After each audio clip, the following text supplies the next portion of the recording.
Welcome. Good evening. At this time, I'd like to call to order the Monday, November the 10th, 2025 regular scheduled City of Clemson Planning Commission meeting. The meeting is being live streamed and recorded on the City of Clemson's YouTube channel. As a reminder, for those who may need it, we do have assisted listening devices. So if anybody needs that, we can see Miss Kelly Roach right here, and we will get that for you.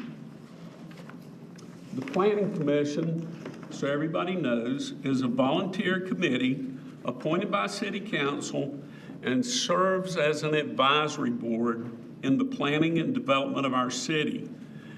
We are not employees of the city. At this time, I'm going to introduce our commissioners.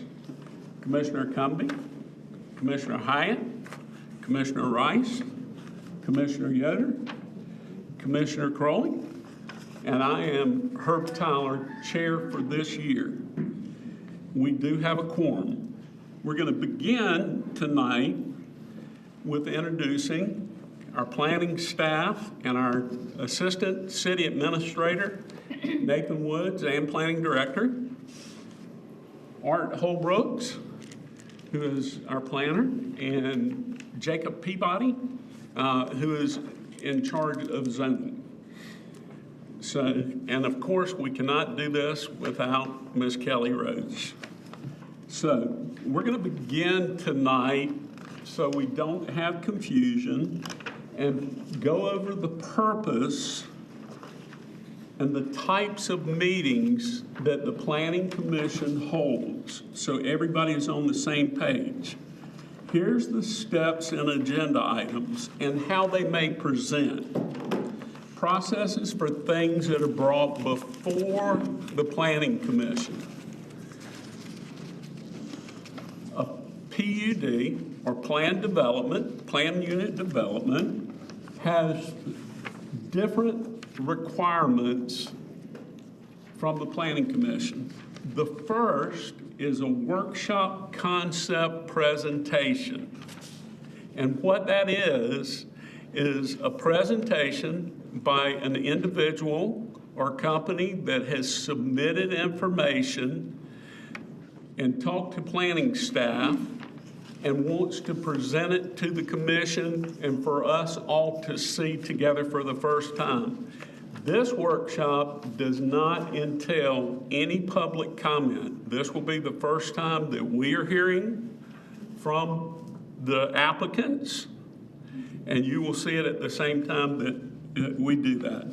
Then, after that meeting in a process, there's an informal public meeting for public input that the Planning Commission hosts, and that is publicized. So you'll be able to give feedback at that time.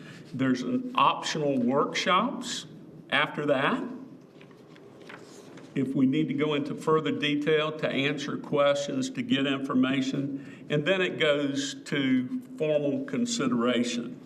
So as I begin this session tonight, I'd like to outline the rules of procedure and the purpose of the sessions. Tonight, we do have one concept presentation, and that would be the concept presentation for 1310 Tiger Boulevard. So at that, we will all see the concept together, and there will be no public comment at that point in time. Here's what I'd like to ask everybody in the rules of procedure. Everybody and every single person deserves honor, dignity, and respect.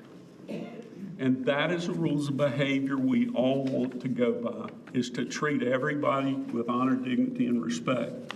No moaning, groaning, clapping, etc. And that's because different people may have different opinions. And so we want to give everybody the dignity that they deserve. If we do have outbursts or things like that, please don't put me in that position or us in that position. We will call one time, and then after that, we would have to ask to leave the meeting because it's disruptive to everybody who deserves to have that time. We would ask when you come and speak that you speak to the Planning Commission. The way that this works to be able to capture on YouTube, this up here is the microphone, and that's how it gets projected to the YouTube and for people online. So, as we go forward, we're going to open, we have at the beginning of every meeting, for things that are not on the agenda, we have a public session, and this is for things that are not on the agenda, okay? And it comes under our purview. So we're going to open our public session right now, and so you can address the commission at this time for things that are not on this agenda, and this can go up to 15 minutes. And if somebody has remarks that they want to present or copies, we'll leave them with Kelly to attach to the public meeting. There have been no public comments regarding other things outside the agenda that have been set on my Civic app at this time. So, any public comments or anything anybody wants to address the commission about? And it's pretty easy. You just come up, you sign in, you state your name, your address, and tell us. But I want to give plenty of time for people to consider.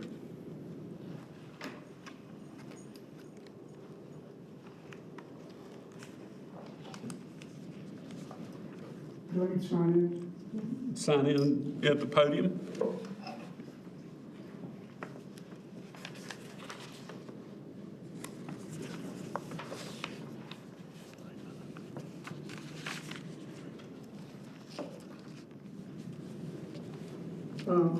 One point that I think is very important that I haven't heard comments about is the number of total units in the city of Clemson.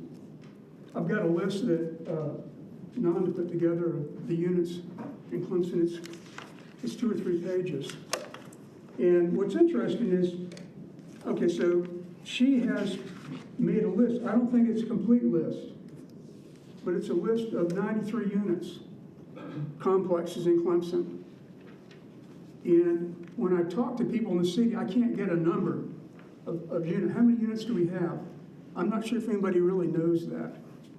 And so here are 93 units. Now some may be over 1,000, some may be maybe 100, but let's just say there are 93 units, complexes in Clemson already. And if you multiply that by 500, say, well, 90 times 500, that's 45,000. But I don't think it's 45,000, but it's a number probably between 30,000, I'm guessing, and 45,000. And so for a planning commission to do your job accurately, correctly, and seriously, the planning commission must have a number to work with. They must have a good grip on what's out there and what needs to be built, if any. And it's something which we don't want to get in the city into a situation here in Clemson where the developers think, we kind of think the developers know what they're doing. But sometimes I'm not sure if they do.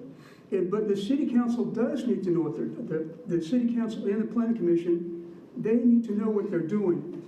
They need to have the number, because what's going to happen, I'm afraid, is we're going to arrive at the point in Clemson where we're robbing Peter to pay Paul on apartment complexes. And Andy mentioned a while back that he wants to encourage pricing pressure on the units, say, for example, in Central. We want to bring those prices down. Well, those prices are already at $650. Does Andy want to bring that pricing down to $300 a unit? I don't think that's going to happen. So it's very important to work with the numbers. Numbers are just like, you can't run a bank without numbers, and I don't think you can run a planning commission without numbers. That's my point. Thank you for your comments. Any other comments?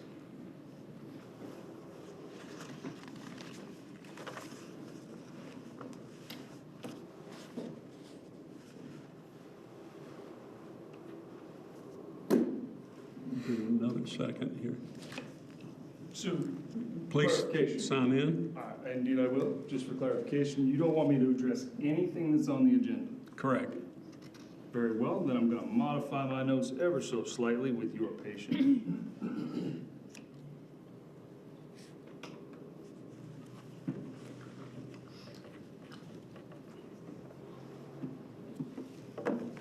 I don't believe I'll take as much time as I had intended. Thank you. I know that y'all have gotten a lot of emotional responses from a lot of different folks in the neighborhood, in these neighborhoods around, and I am sure that you understand why you're getting emotional responses. A lot of residents of these neighborhoods have been led to believe over the decades that Go ahead and state your name and address for people here. Sorry. my name is Brett Holsky.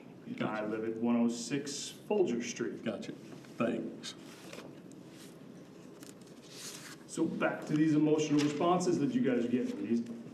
A lot of these residents have been led to believe over the decades that city administration has their best interest at heart, along with the intent to preserve the integrity of their neighborhoods by implicating rental restrictions, traffic controls, policies that were specific to us.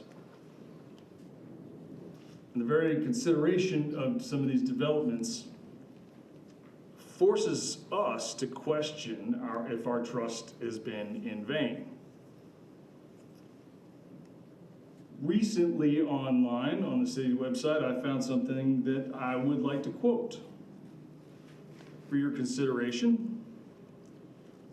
Stated, stable neighborhoods near the university located directly north and south of campus are well established, predominantly single-family residential areas known for their charm, historic character, and mature tree cover, and well-maintained properties. These neighborhoods are considered among the most prestigious in the city and are anticipated to remain stable. Infill development may be appropriate in selected cases, provided it maintains that existing character. Student housing development should be discouraged to maintain neighborhood character and stability. A little bit further on in the same document, I read that office spaces office space should be promoted, the development in the city. Office spaces that can contain service-based businesses such as doctor's office, dentist's office, lawyer's offices. These types of offices are necessary to have in close proximity to residential areas. If there are areas that need to be rezoned or reconsidered for development, I would strongly request and recommend that you consider not student housing, but areas that will actually truly benefit the existing community and the folks that are already here. I believe that these types of redevelopment, if necessary, would be much more beneficial. I also am going to take a minute to remind you what I believe these applications for development, these planned unit developments, are truly applications. They are not agreements. They are not binding obligations in any way, shape, or form. You do not have any obligation to these developers to make their process beneficial or effective or efficient or cost-effective. Thank you. Thank you for your comments. Any other comments on things not on the agenda at this point?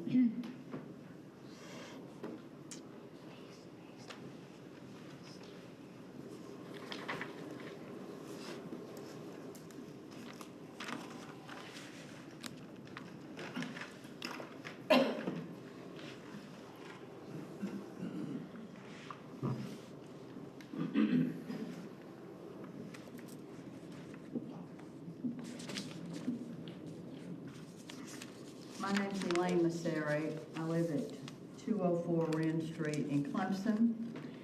And I just want to generally speak to the Planning Commission about things that I would like to see before you make any decisions about any project in this town. How it's going to, number one, impact surrounding traffic. We have two huge well, probably three, right within town now. And one in particular that's probably the worst of the three is the one in front of Ace Hardware. It's becoming more difficult to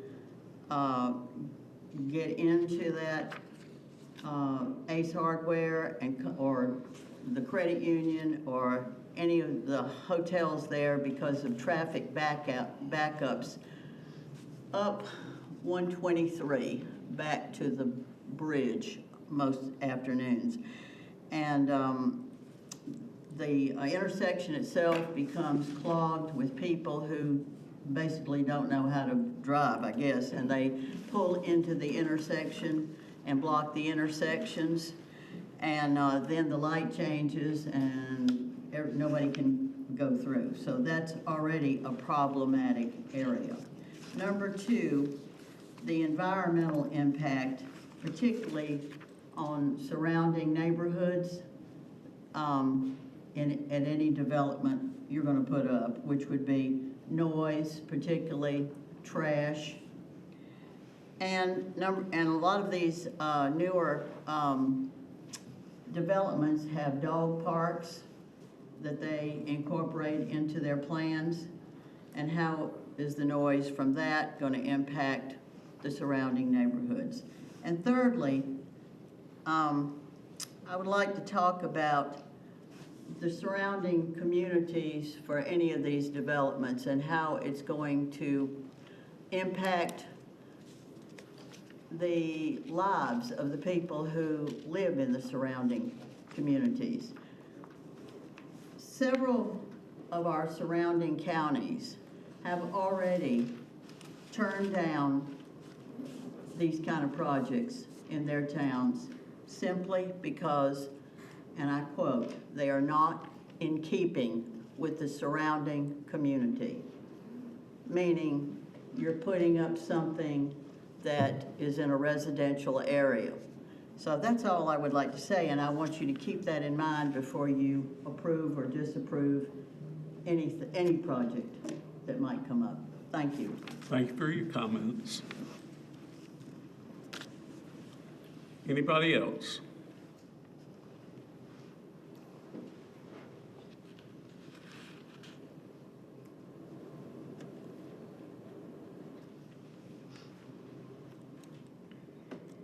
Seeing that there are no more general comments, we will close this session of the meeting. So we're going to move to adoption of the minutes from October 14th, 2025 regular meeting. Have all the commissioners had an opportunity to review the minutes? Any edits or omissions that are noted? Is there a motion? Make a motion that we adopt the planning commission meetings from Tuesday, October 14th, 2025. Second. So we have a motion and a second. Any discussion? All in favor, raise your right hand. So moved. So tonight, the first item on our agenda is a plan development concept presentation workshop. And this is for PUD 000506-2025 proposed plan development at 1310 Tiger Boulevard. Be reminded, this is the first type of session that I talked about. It's the first time we're seeing it. There is a process. There will be no public comment today. This is for a concept presentation. So, any updates or reports, staff, of changes? So I'd like to ask a member from Toll Brothers Campus Living if they would like to update the commissioners on the proposal. I'd like to remind you that you have 10 minutes for your presentation to the Planning Commission. If you need an extension, we'll discuss at that time. Amazing. So please introduce yourself so everybody knows who you are. And then after you do that, your time will start. Good evening, everyone, commissioners, staff, residents. And speak up as loud as you can. Will do. My name is Mariel Arias, part of the acquisitions team with Toll Brothers Campus Living. And this is Nick Merman, part of the construction and development team with Toll Brothers Campus Living. Thank you for taking the time to discuss this package with us today. A little bit about Toll Brothers and the Campus Living division. Toll Brothers is a national home builder that started in Pennsylvania about 50 years ago by two brothers.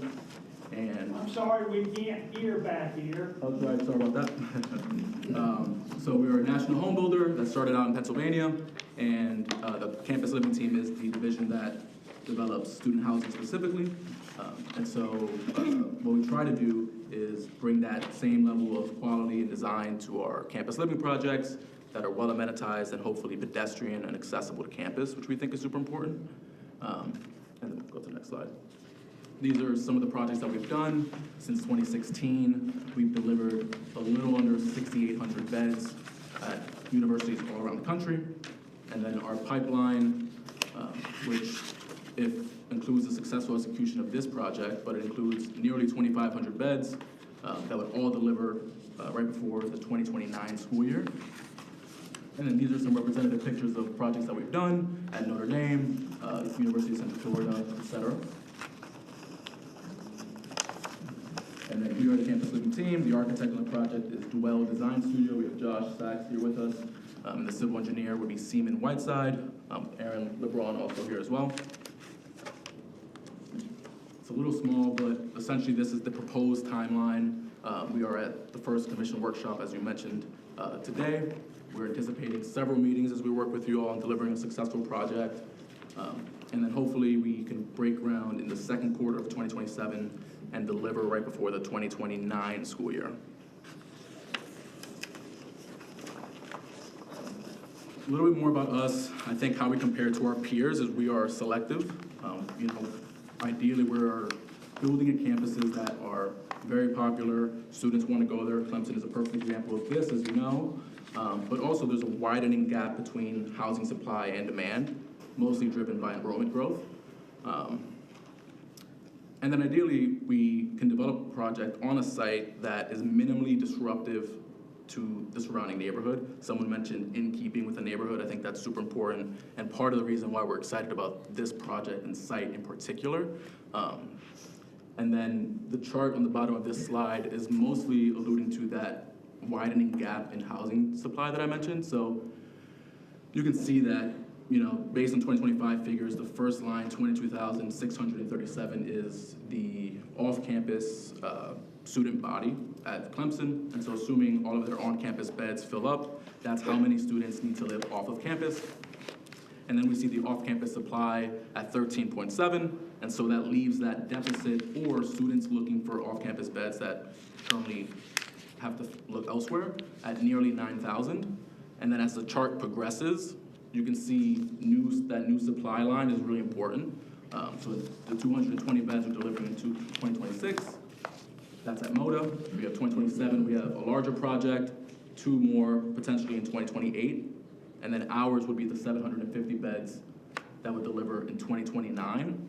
And so even with the pipeline that kind of flows through those years, assuming 2.5% annual enrollment growth, we're still looking at a supply deficit of nearly 8,000 beds. And so I think, and then here, another great chart. So this is comparing Clemson with a lot of the peer universities, and in particular, the amount of beds that are pedestrian or within half a mile of campus as a percentage of enrollment. And so you can see Clemson is at 10%, whereas many of its peers are 20 and above.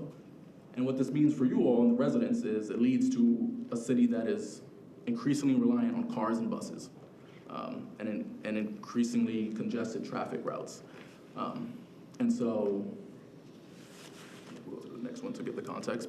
And so why we're excited about this project in particular is we think we can draw residents from the west of the lake or north of Tiger and draw them away from especially the intersection of College and Tiger, as we all know can get pretty congested at times. And so if we bring them east to our site, similar to Grandmark, hopefully they can jump on the CAT bus route, and which goes east down Tiger as opposed to approaching College. And so we think this project has a great opportunity to alleviate a lot of that congestion that happens today while promoting the CAT bus service. Will be incredibly high parked. And again, it means a shorter commute for not only our residents, but in alleviating the traffic, a shorter commute for the residents of the city. Yep, and just for some context, I'm sure you guys are all familiar with this site. This is the existing Best Western Hotel at Tiger and 76. The parcel that we're looking to acquire does not include the CVS or the gas station. That's 76. We did make an attempt at this gas station, but we were unsuccessful. So that's the site we were talking about there. Just to put this in sort of the context, I know you guys are going to be considering a draft of the 2045 comp plan. Our site in that plan is designated as a student housing mixed use prioritization zone, and it's adjacent to a neighborhood that is marked as residential reinvestment. And we think our development, our mixed use developments, can sort of be a catalyst for that reinvestment in the adjacent residential neighborhood. So again, this just shows sort of the existing site conditions. You'll notice there's a couple of site constraints that we have to keep in mind as we were coming up with some initial concepts. First of all, there's quite a lot of topography towards the south end of the site. So the neighborhood, the residential neighborhood behind us climbs quite quickly up Greenlee to Dupree. So it sits up 35 feet or so from the existing hotel. And there's quite a lot of undevelopable land up on that hill. That's just something to consider. And the other thing is there's an existing access easement to the CVS parking lot that is from off of Tiger and also off of 76. That is going to be difficult to modify, so we have to consider that in our planning as well. So just some brief statistics: 5.92 acre site. 6,000 square feet of what we are hoping is some really great service-oriented retail with surface parking that is conducive to great retailers, attracting great retailers.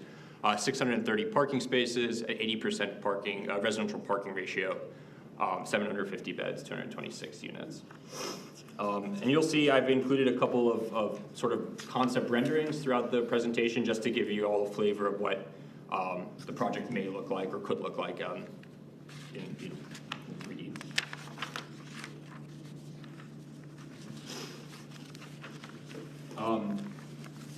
So again, this is sort of our initial concept plan, trying to focus the retail along Tiger Boulevard and Reed Street. We think that surface parked retail is what's going to be successful here. It matches what's kind of already in the in that existing arterial corridor. But we are also trying to make it as pedestrian friendly as possible and as inviting, both the residents of our future building, but also for the surrounding neighborhood. So we included sort of what I would call like a front porch or a patio in that retail space to try and draw people into the site, and then trying to wrap the deck with active uses along the major streets. So again, just a couple of views of what this could look and feel like. This would be a view of the retail and the residential building behind it from 123 and Reed Street, looking south. View of how we think those retail buildings could look. Give you a little bit of a sense of the scale and design of what the residential could look like. Again, trying to create a great streetscape, an inviting environment that will lead to having a great retail that's successful here. And then just another shot there. And then, just a quick overview of just some of the community benefits we think this project brings to the city of Clemson and its residents. So 6,000 square feet of Class A retail that we think can attract great tenants. Significant amount of impact and development fees that the project will generate for the city. 745 linear feet of off-site sewer improvements. There's quite a lot of clay pipes and undersized pipes in the system that need to be upgraded, whether it's for our project or just in general, and our project will be a catalyst to upgrading some of that those off-site sewer pipes. Some new sidewalks, 650 feet of new sidewalk up Greenlee, again, trying to make a better pedestrian experience into the neighborhood behind us. And we're proposing installation of a new CAT bus stop at the existing bus stop at 76, and then again, upgraded streetscapes around our entire project.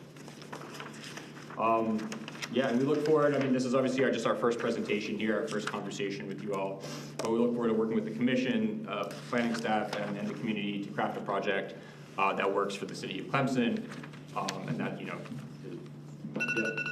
so. You need 5 more minutes? No, I think we're right on time.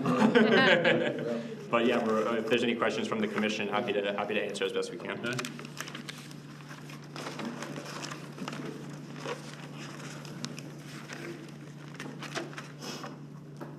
Who wants Want me to to start? start? I'll start. Okay. Commissioner Hyde. So when you say 80% residential parking ratio, I see that means traffic on 123. So, I have an issue with this density creating traffic here. And then the other thing is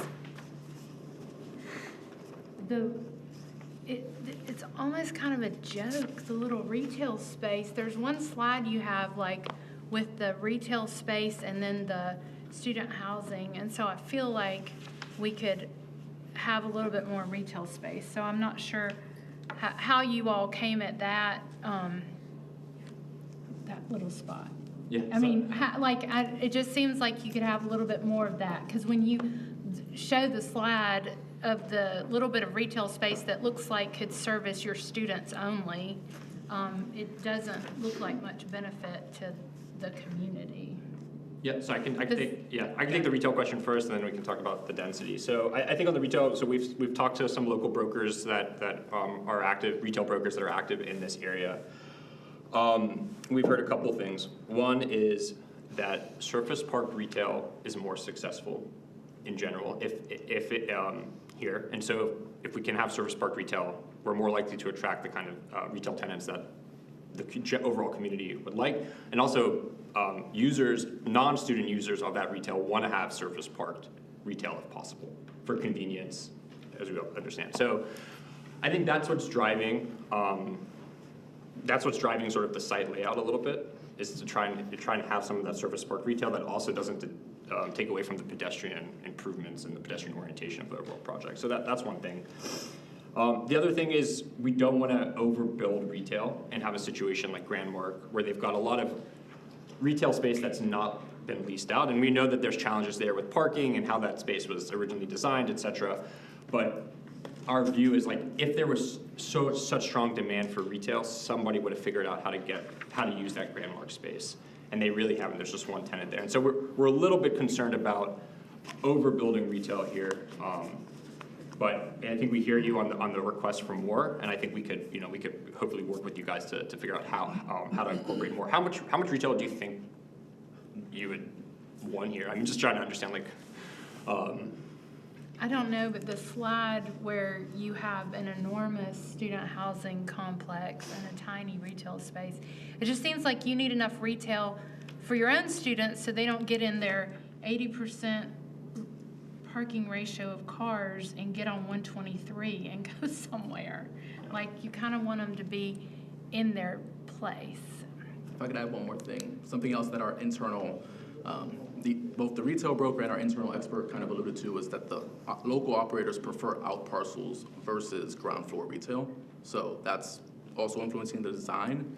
And then I'd also add, not all 6,000 square feet is created equal. So the fact that it's two pads guarantees two operators, as opposed to one, possibly national chain, for example.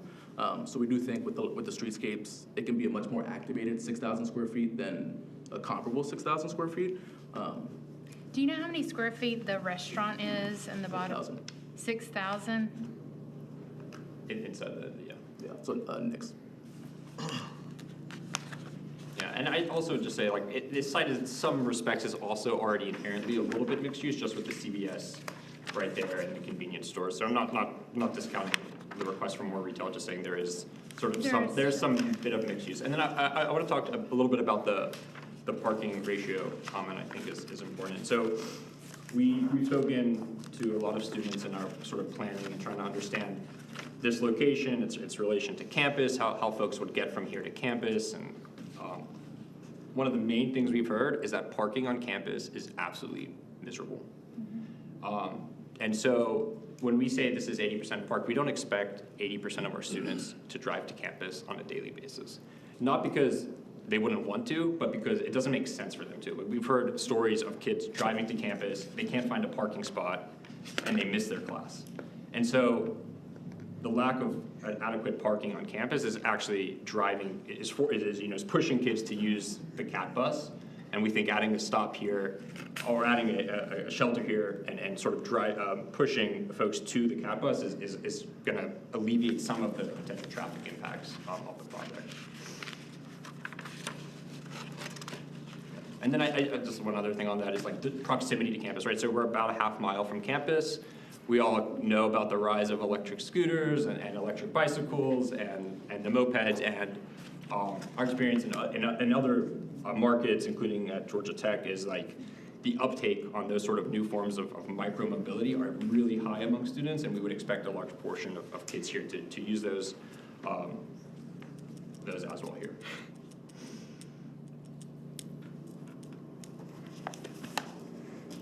Commissioner Yoder? So I would say that one of the things is going to be the public benefit.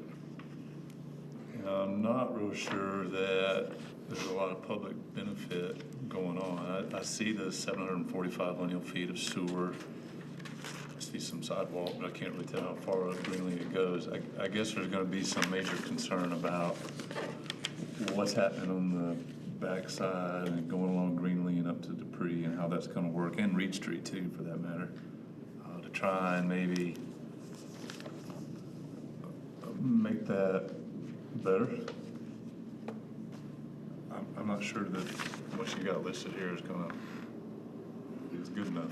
I mean, just for lack of better terms. I'm not saying it's bad, but I assume the 745 lineal feet of sewer system came from the city and kind of what they're looking for. That's right. Yeah. Question to the staff, if they were to build by right here, something different, like this, would they be required to put that sewer and infrastructure in to maintain it? Yes. Okay, so that's nothing more than what build by right would entail. You tricked me. Well, yeah, it's still a public benefit, right? It's still upgrading the overall system. What we're telling you is a requirement, Gotcha, yeah, okay? understood, So we don't want to argue about that, understood. okay? Yep, I just think there needs to be a little bit more something. sure, understood. I don't know what it is right now. It's the first time it's come here, but maybe a little bit more something. Okay. To be able to, And we're open to that dialogue to understand what the needs of the neighborhood are in the city, to bring, to make something that works. I think there's more discussion to be had. I can't answer the question right now, but I just think that's something that you definitely need to consider. Yep, understood. Commissioner Crowley? I mean, it's, there's questions about the retail. I understand the split in the pads guarantees to and everything. And it's a tough pill, but some more, the minor concerns to address some things. When you talk about the micro mobility, do you guys have any restrictions on storage in your leases? Like you can't, I know some places say you can't bring the lithium batteries in or anything like that. So that's an evolving issue about lithium batteries charging in units. So what we would propose here is to have dedicated bike, scooter storage with sufficient outlets for charging within the parking deck. The conditioned spaces within the deck. Yeah. Okay. All right, so just trying to make sure that wasn't one of those situations where they want to, oh, yeah, we found this alternate mode, want to use it, oh, but we can't, don't have anywhere to store it. Yeah. Scooter parking specifically, Yeah, so I think we've outlined, I think so far, It's 110-ish bike and moped stalls, either or.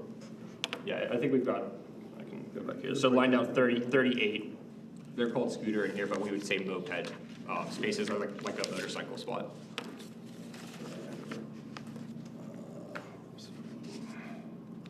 the numbers for the deficits and everything, where did you get those, the student bed numbers? Those are just that's the spread between, Right, where did you get the numbers to calculate the spread? yeah, that's a mixture of common data set, Axio, RealPage. Common data set is a report that's published by the university, most universities every year. Okay. Subtracting the on-campus beds, which is also public information recently. Yeah, a lot of online sources. Okay. But originate from the university? Oh, yeah, for sure. Yeah. Well, yeah, some from market sources like Axios and CoStar about private student, about private beds or private student housing.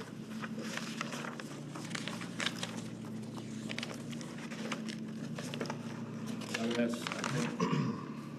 think, I don't know if Kat would allow it or not, or if it'd be a good idea. I may be an idiot for bringing it up. But if putting the stop in the parking lot next to the retail or something might be a better, safer way to do onboarding and offboarding and not having to stop it on 123 or on 76 if it does go forward. Like on Reed Street, like having the bus or Yeah, either on Reach, like, because I know the gold route runs the loop. yeah, exactly. And it those- stops in front of Grand Mart now, so instead of adding a second stop before that light, on After. 70s, yeah, instead of having it stop here and here, either have it stop in the lot somewhere. If it cuts through your lot and stops at the retail, then it can bring customers to the retail as well as picking up without having traffic and everything, cause potential accidents or whatever. Safer for your kids to get on and off. Yeah, we definitely would be open to. I don't know how Kat would feel about picking up in a parking lot, getting off the road and getting back on, but. Yeah, I'll chime in real quick. It's not CAD, it's DOT. Doesn't want the bus pulling off and then pulling back on. It's, that we've ran into that at other complexes in the past. And not necessarily even complexes, just retail have asked, like, can it, because I agree with you, but DOT is not typically crazy about it. Would it be a better idea then, because there's not currently a shelter at Grand Mart, would it be a better idea to put something kind of in between and have one pickup instead of two? Could be, yeah. I think that's all I have for now on it. You put something in between, on whose property are you talking about? On the city right away with campus, like on the sidewalk, just pay for the shelter so that you, instead of having the kids that wait right at the corner for Grand Mart and then 500 feet later or whatever, picking up down to the next stop and having two stops at that light that already is a problem, and if you miss one because you're behind them, you have one stop, everybody gets on and off, and then they go their separate ways wherever they live. Yeah, I think it probably makes sense to do by that light where there's a crossing. Before Greenlee, there's another light. Yeah. Because I was going to bring it up, we probably need to look at doing something to maybe also add a cross closer to the bridge, because the amount of kids I've seen almost get run over dashing across is not low. I think that's probably all I have for right now.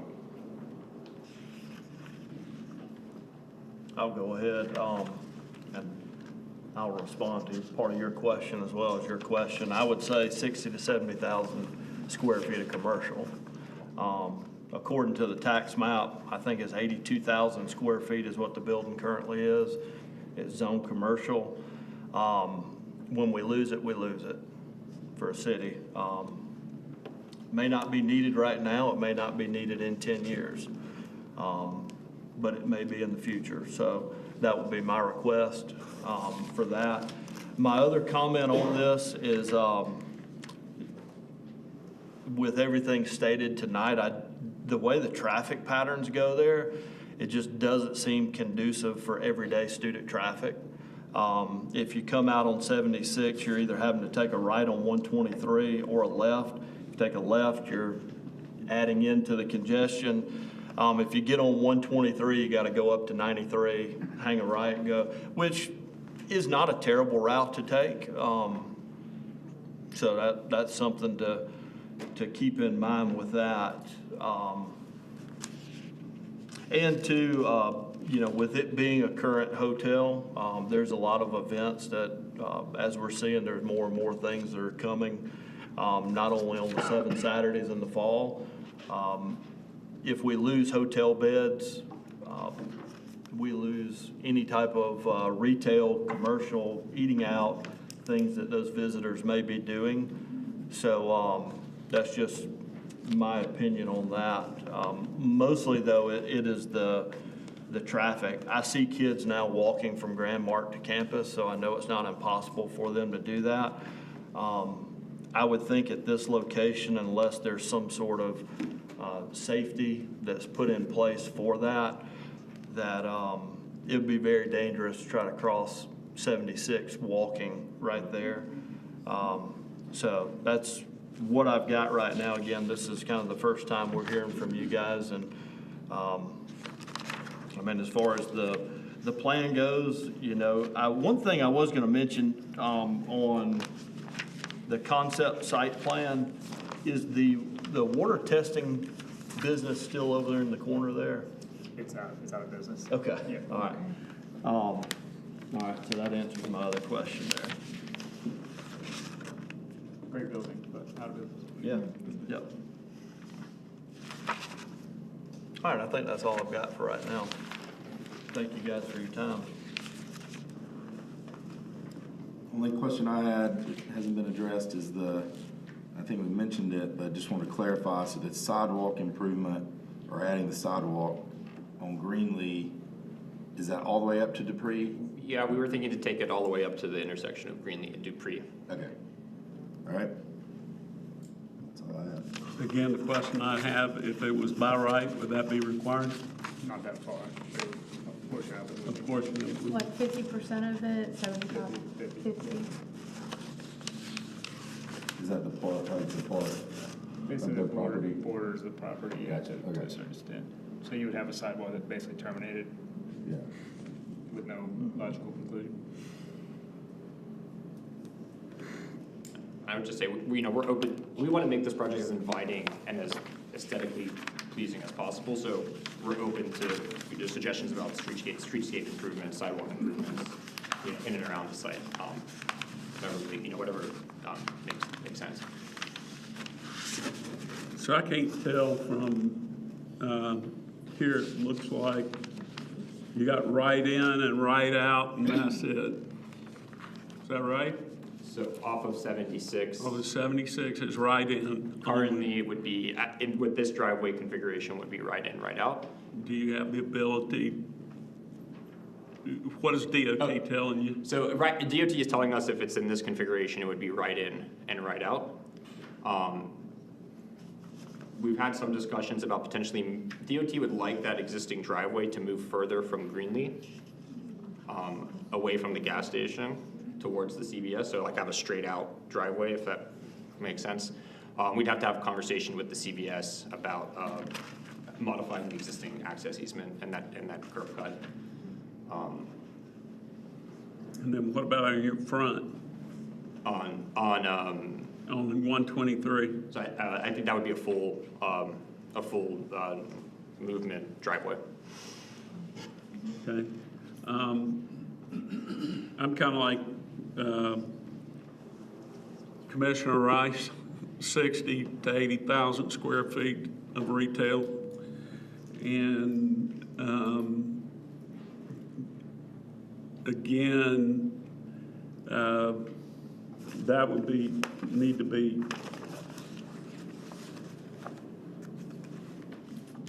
significant and not just smaller shops.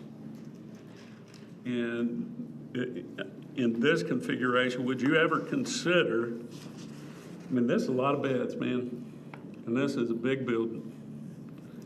would you ever consider doing different types of housing on this site, such as maybe townhomes that you sold in a certain area?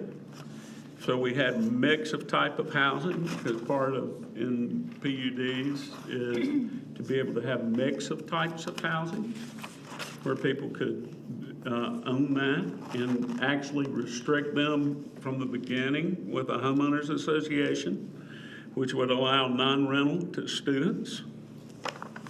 Would y'all consider something like that? Yeah, I think we'd have to look at the site plan and think about where that would make sense on this site, or how that could make sense on this site. And the other concern, just looking at this, for me, is how many dedicated, even in this configuration, how many dedicated spaces do you have for that retail that are 100% reserved for that retail? So we've heard that 7 spaces per 1,000 for restaurant use is pretty typical. If we have 6,000 square feet of retail, we'd have 35 or so spaces of dedicated retail surface spaces. Sorry, 42. You're better. 42. And then so right now we have 64 surface stalls, so that would far exceed that recommendation. But is that going to be monitored and for retail only and students towed? So, I mean, in our other project, we do have parking management services that do tow, because we also have non-residents that try park and things like that. So we typically require parking permits, physical parking permits. Good to know.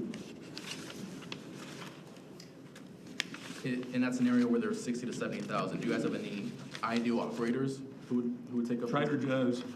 Trader Joe's. All right, there we go. That was fast. And they don't take 60,000 square feet, so you can get you a Trader Joe's for 15 to 20,000 square feet, and nobody else around here has them, and the first one to get them brings people to your town.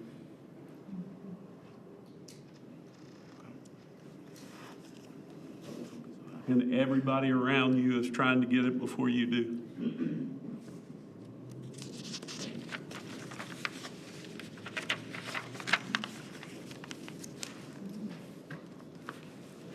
Now, that's just me.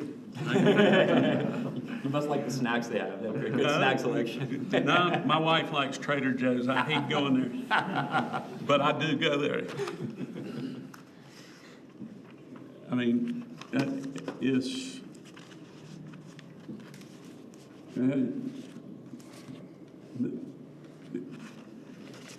no public green space here?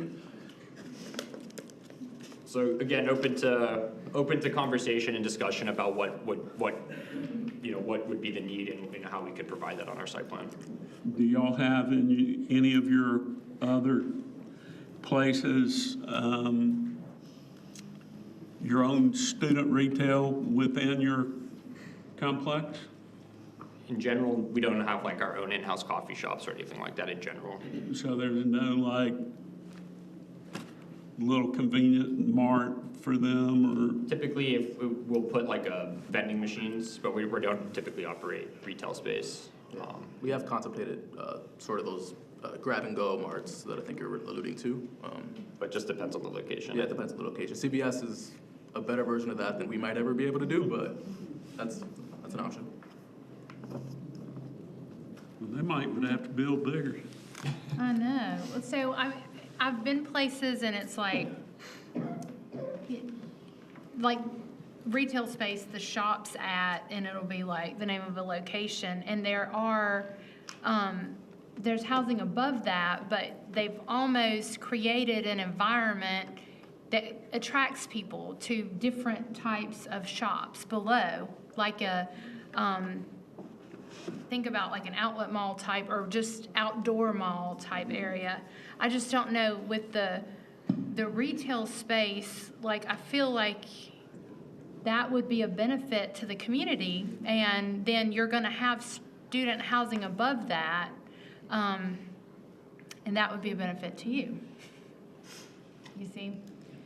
And I love this. I mean, I love that, but there's not much of it. So, Especially considering what we're losing from a commercial space. yeah, and so your still have- students are gonna be there. That's gonna be for your students, because there's not enough. So, I don't know. Yeah, I mean, I think, yeah, as far as commercial, as I mentioned, it may not be there, but, I mean, in the future, there's plans for 1,500 homes being built a mile and a half up the road from you guys, 2 miles from the road, up the road from where this is. If you go the other direction towards Easley, you've got a hospital that's broken ground, and there's, no, I don't know how many homes are over there. That's not in our jurisdiction. So, I mean, I think there may not be a need today for the commercial, but there will be a need. And the creativity, that's what we keep coming back to, is let's see some creativity. Let's come up with some unique ideas that you don't do in Atlanta or Birmingham or, you know, all these other college towns. We're Clemson, we're different. We'd like to see something like that. Thank you. So, does that mean with a cat bus stop here, do we have any idea how many Grandmark kids already use a cat bus? I mean, are we full? Yeah, basically, it's a high number. Okay, so that means we gotta have more buses. 750 students. That's a problem. Have you ever considered doing your own transit? So we've talked about providing shuttle bus to campus. I think that has some of its own positives and negatives, right? It's easy for our students to use that shuttle bus to get to campus. It doesn't necessarily drive ridership to CAT. I know that some other developments, I think in Clemson, but also in other college towns, either have a developer help pay into the bus system or help either provide supplements to the existing CAT system or existing transportation system. So I think we'd be open to some sort of discussion about that as well here. Again, like being convenient to campus on the bus is critical for our success, right? Kids aren't going to live here if they can't get to campus conveniently, and so, I think that's definitely a conversation we'd like to have. There was an agreement at the last city council meeting, if you guys would like to check that out, around about what that costs. We signed with the peer. So, I'm thinking about Green Crescent Trail and tying into the Green Crescent Trail over there by Gateway Park. I'm just trying to get these students to campus because they're going to run across 76 is what's going to happen. They're already doing it. So I don't know the answer because of this I just thought of, but I feel like we need to explore Green Crescent Trail options to connect to Gateway Park. Once they're there, they can get to campus, but I don't know if they would go that direction. That's a long uphill from. I'm just thinking site. some kid on a bike or scooter or something. Well, you know. that's the other issue is the e-mobility, the micro-mobility ones are restricted on CAT, so you can't use the battery ones on CAT, like to ride The up there. rental ones, The birds, the one wheels, the battery powered. the green and white rentals, you cannot use that on Green Crescent Trail. He's not going to catch You can't take it on CAT. So like if you personally own one of those one wheels or something, you ride it to the bus stop, you can't ride it to the bus stop and then take it with you on CAT to campus. You have to like ride it all the way to campus because they restrict the things on there for health and safety and explosion risks or whatever. So it's I guess I'm not trying to get people to a cat bus. I was thinking, in my mind, Green Crescent Trail gets them to campus, if we can connect them to Green Crescent Trail. Do you know what I'm talking about? The wide trail over near the parking lot? So it'd have to go down 76 to the next exit. Well, essentially, Do you know? the wide sidewalk in front of Grand Market is the same as Green Crescent Trail. It's like that's our standard 10-foot. And does that mobility path. connect all the way to, And you get to the, no, you're still gonna cross 76 at some point. You have to. You can get off there at 93, can't you? Go over the bridge. Yeah, but you gotta go up the exit ramp, Yeah. which is not a mobility Okay. path. Yeah. And campus, that's actually owned by the university and, yeah, that's complicated. I'm trying to get them across 76, but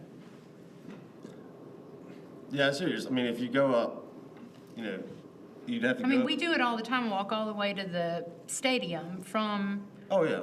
you know, I was just trying to connect something. Well, I think the only thing we would have control over, honestly, would be like that we could say, yep, we can do that because we can permit it or whatever. But going up Greenlee through the neighborhood and coming out by the Frat Whitmore, house, right yeah, there, yeah. coming out right there, and then take the bridge over 76, but you're on the bridge. And I mean, it's got nice sidewalks and everything, so that'd be the only way to not dash across without adding something. He's right, yeah, but that's, Just don't know that he's that's gonna gonna run the world to get there. Right, that's what I mean, is that's the only path that we could guarantee, that the city could guarantee. And that's kind of what I was talking about. Right, that's, I was just trying to find a safe place for them to be that's not running across 76. oh, yeah, yeah, that's the challenge in that area, is getting across 76 safely.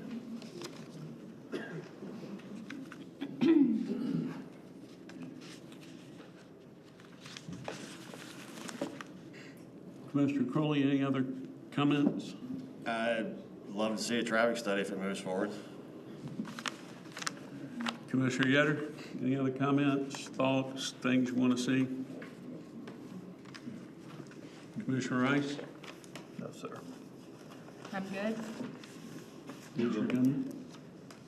Y'all got enough to go back and start working? Think so? Yeah, we appreciate the commission's time. I think we've got a lot to chew on and a lot to think about how we can craft something that works for the commission, works for the city. Thanks for your time, thanks for your presentation. We appreciate it. Thank you. Thank you all.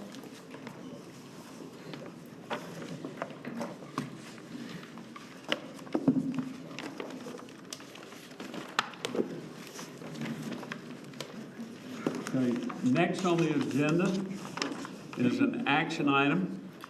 And prior to the action item, we need a procedural vote. At our last planning commission meeting, we voted to table, and we need to remove that from the table. I'll need a motion to remove the last action from the table. Make a motion to remove the last action from the table. Okay, is there a second? Second. Okay, all in favor? Okay, with that, I need to have clarity here. Many times in Robert's Rules of Order, He seconded people. What? She wanted to know who seconded it. Oh, sorry. Many times, people will use table and postpone. Commissioner Rice, you made the motion. As chairman, I interpreted that to be to postpone it till this meeting, till you got information versus truly table. Is that how you intended the motion? Yes. Okay. And Commissioner Crowley, you seconded that motion last time. Was that how you intended it and interpreted it, to postpone until you got other information? Yes. Okay. With that being said, it is removed from the table. Those are often mistakenly done that way, and the intention is clarified that that was to postpone this. So with that, we're going to go ahead and, since we have clarification, next up is 53 group. There were several items from, huh? You made the motion second. Oh, I'm We haven't sorry. voted. Oh, I thought we voted. I thought we did too. We I thought voted, but I didn't vote. I wasn't sure. I wasn't at the last Yeah, meeting. you cannot vote Okay, I didn't because you vote. were not at the last meeting. So let's go back to remove it from the table. All in favor that we're here, raise your hand. Okay, it's removed from the table. So we've clarified that. We clarified that they meant to postpone. We clarified that that was intent of the chair of how he read that, and that that's what the motion was for. There was some comments made by commissioners at that time. I'd like to ask people from 53 group to please come up and give us what you came back with.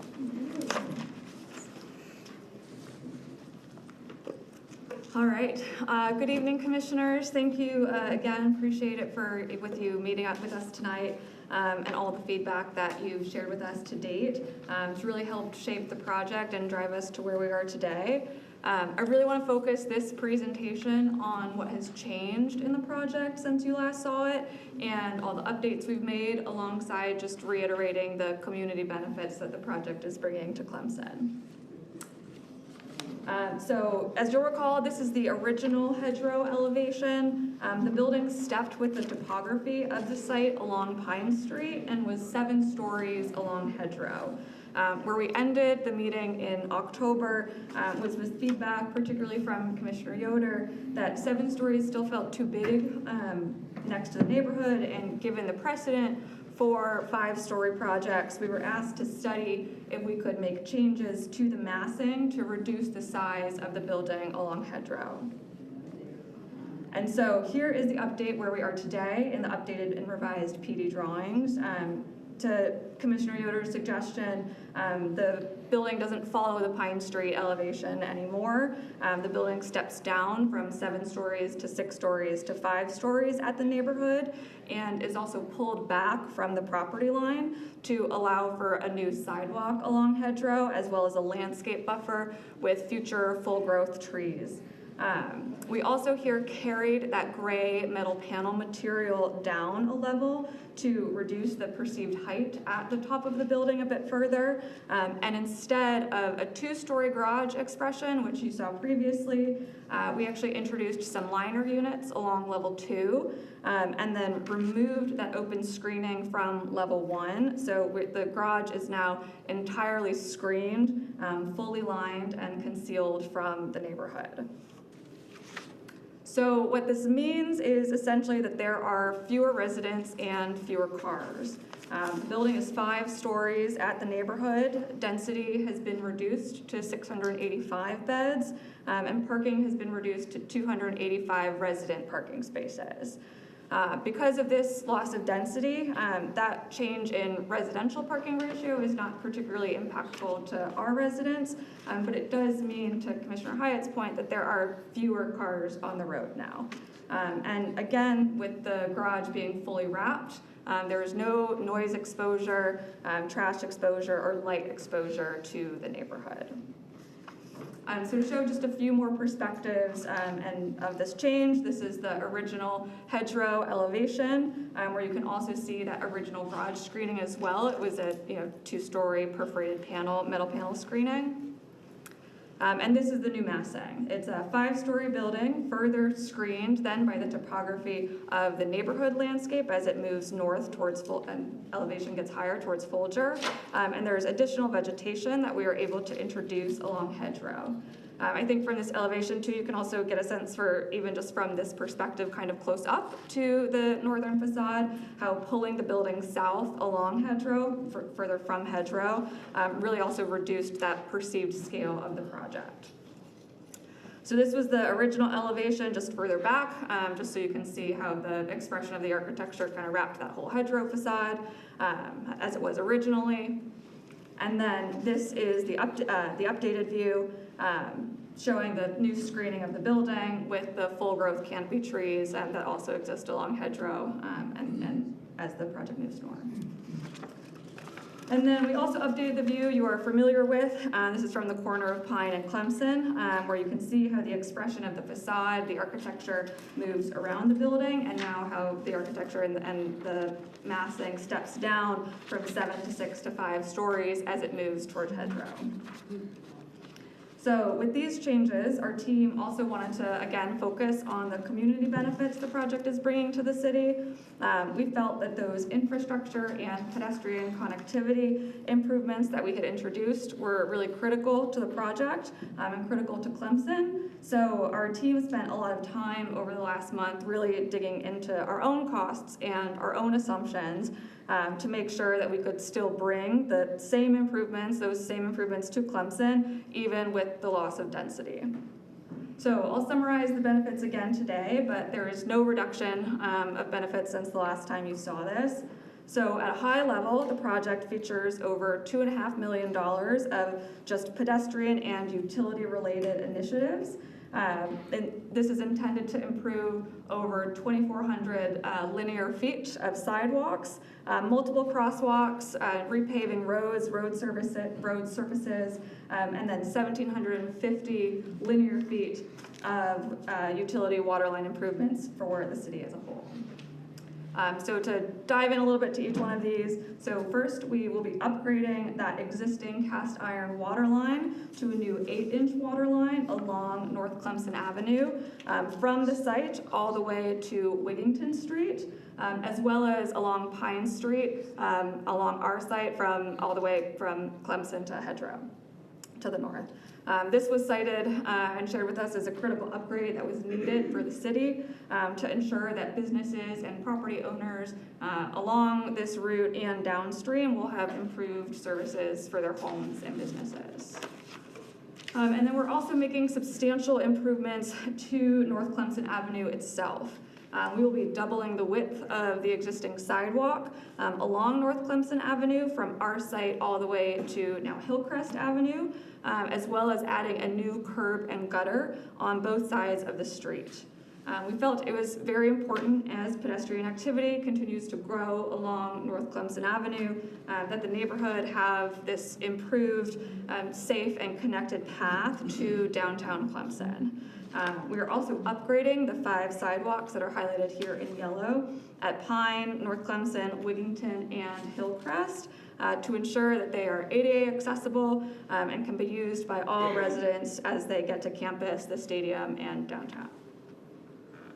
And then as I mentioned earlier with the landscape buffer, we have introduced this new 5-foot sidewalk on Hedgerow, connecting Pine Street to the edge of our community to further improve pedestrian safety, particularly in the heart of the neighborhood. And lastly, the project will provide new public spaces as community benefits that are intended to enhance the well-being of the city and its residents and improve all outdoor spaces here. So the project features over 12,500 square feet of new public plazas and park space, 6,000 square feet of community retail, which we've discussed. We anticipate really also being able to market it to professional services, financial services, local office, as the rents that we're assuming are very similar to that. We have 31 public parking spaces, and then this designated new lay-by lane on North Clemson Avenue. And so the public spaces that we've designed include this public garden plaza with some flexible lawn space that will be programmed, and our plan is to program it with outdoor dining tables to serve the retail, as well as just public who want to come there, open up their laptop, work on their Wi-Fi in the park for a little bit. And also as a public space, we're focused on crafting other opportunities that we can program and that other members of the public can program, like markets, local craft fairs, even events like an outdoor movie night, public movies in the park that are intended to be enjoyed by residents throughout Clemson. You got 2 minutes. So just want to say thank you again for working with us patiently throughout this process. Really appreciate the feedback and where it has driven the project today. I'm here to answer any further questions or clarify anything as needed. Okay. So at this point, I'm going to go through, we're going to time these, and they will be submitted here and available as they do. We have had some comments that have been sent in. I'm going to go ahead and to read those. Some were passed, but I'm going to go ahead and read those and then summarize the comments from the last public hearing as well. So this was delivered today, 11/10/25. To whom it may concern, you're asked to approve another high-rise apartment building in a homeowner's neighborhood. We have one that is almost complete, one that's being built that is overpowering the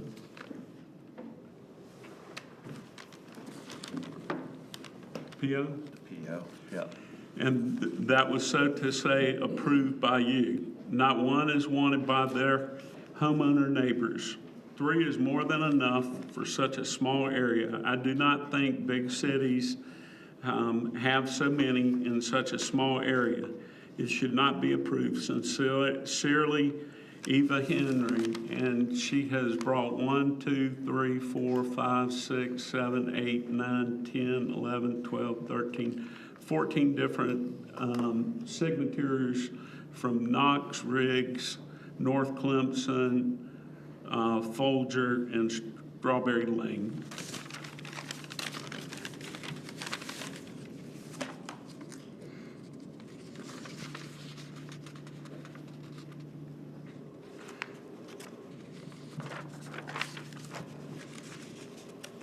This is Susanna Schnotz.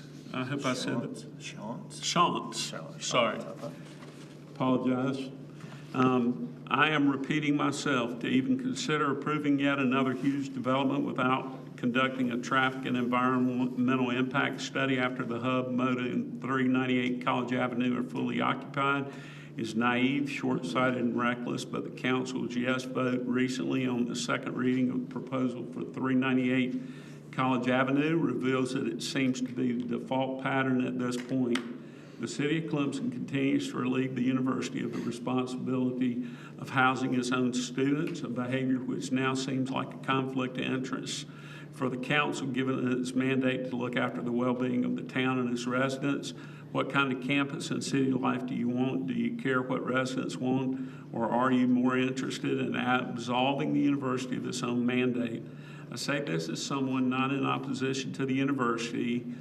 My husband is employed there, but as someone who wants the university to be better and live up to his aspiration to host the #1 student experience.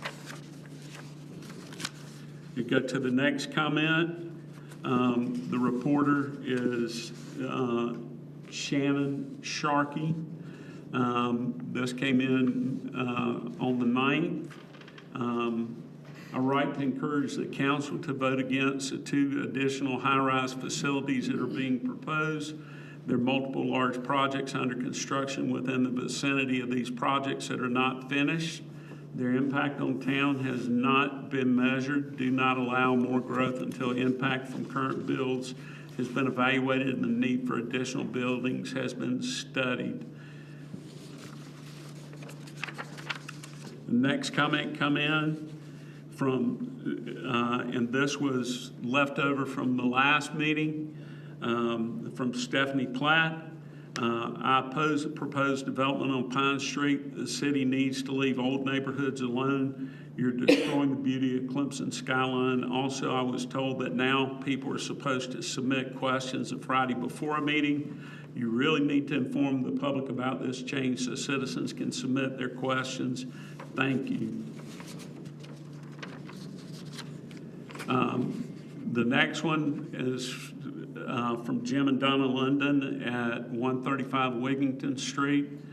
City of Clemson, dear commissioners, we have conflict on Monday night. Wanted to follow the presentation made to Planning Commission at the October meeting. The City of Clemson is a university town that benefits from the university's presence. As the university continues to grow and the bulk of new building is earmarked for research and classroom facilities, the spillover of student housing into the community in recent years has been significant. Having that housing within the city in many ways is better than satellite housing that still impacts the city without any tax base for required services. Still, accommodating an influx of large-scale student housing requires good planning rather than ad hoc decision-making. Having written comprehensive plans for cities in the late 80s and early 1990s, We stress the need for development nodes to accommodate commercial and multifamily development. The current comprehensive plan up for approval has as a top priority protecting existing neighborhoods. Encroachment of a multi-story apartment complex within one of the city's historic residential neighborhoods runs counter to the city's longstanding efforts to protect those neighborhoods. We have no problem with the redevelopment of the site as existing allowed scale, but a larger project needs to be placed somewhere else. In fact, there is need for further off-campus housing. There are other options that can be explored. Among it are the city's commercial corridors, commercial nodes, although limited. There's still some tracts that could be viable for a project of this scale. The Milliken site, some of which is within the city limits. We are under impression a master plan has been prepared, but there's a fair amount of acreage. With isolation and appropriate buffers, student housing with bus services to campus by Perimeter Road could be viable.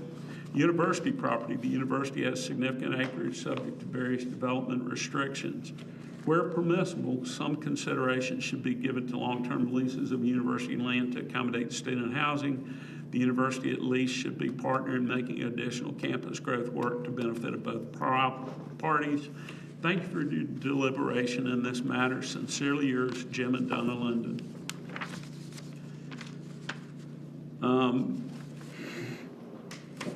The next one comes from Julia and Johannes Schmidt at 112 Folger Street. We attended the first two meetings of Planning Commission, but we're unable to attend the third. Yet we got information about the last meeting. We would like to express our serious concerns about this proposal that will change the neighborhood and have negative impact on Clemson as communities. We're extremely disturbed that the concerns raised during the first two meetings have not been addressed. So find our list of concerns attached. We hope these points will be addressed before the commission makes a recommendation. New development on Pine Street. One summary. The development is fundamentally flawed. It's disregard basic principles of urban planning, public safety, and community integration. Officials should reject this proposal because it creates long-term risk. Unsafe pedestrian routes lead to accidents, chronic traffic, congestion spilling into surrounding streets, and insufficient parking that will force cars into residential areas. Combined with a 7-story structure in a single home district, these failures will permanently degrade the neighborhood livability and strain public infrastructure. Key concerns: safety, pedestrian safety has not been addressed, leaving residents and students at risk. No sidewalks in the neighborhood north of Head Road will cause problem for pedestrians with increased traffic. Safety of members of the community must be resolved. No sidewalks for children and pedestrians on Hedgerow Lane between Oak and Pine. Sidewalks on Old Greenville Highway 93 are insufficient. Expected increase in heavy foot traffic to downtown and the campus will partially be channeled through neighborhood with major concerns for safety for students and neighbors. Speeding cars on Hedgerow Lane between Pine and Wigington, North Clemson Avenue and Folger Street have not been addressed. No bike lanes, contrary to the modern mobility standards. Traffic and parking. Proposed traffic solutions are cosmetic. A stop sign and left turn only on Pine will not mitigate the traffic to the building and only partly away from the building. It will not mitigate congestion. Mopeds excluded from traffic study. Speeding ignored. Parking is grossly inadequate. 360 spaces for 720 beds plus retail demand, guaranteeing spillover into surrounding streets. A 7-story building in a single home neighborhood violates principles of scale and transition, no understanding of the aesthetic aspects of a historical neighborhood. The public and social spaces of the building will not attract the community. A new pedestrian culture is promised but unsupported, plans shown to the public. The north end of the building terminates at a narrow back alley. Okay, that's the time. There's more. I'm going to highlight scale and design, retail, construction, and this will be available. Our time of 3 minutes was up at that. The next one comes from Ms. Catherine Huddle. And that was sent in on November the 10th. I'm very concerned about the proposed plan use development for 201 Pine Street for the following reasons. I don't believe the proposal meets the 2 acres required by the PUD ordinance. I believe an earlier version of the proposal indicated that 300 North Clemson was an easement versus a property purchase.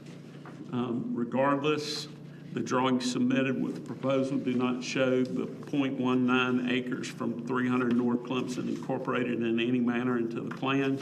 As such, regardless of whether or not that property is an easement or owned, it should not be counted towards the 2 acres for the PUD.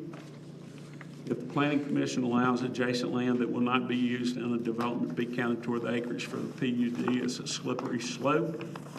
Number 2, Clemson Next did not call for high-density student housing in the location. In this part of the city, all density student housing was slated for Seneca Road / Old Greenville Highway, not behind that area.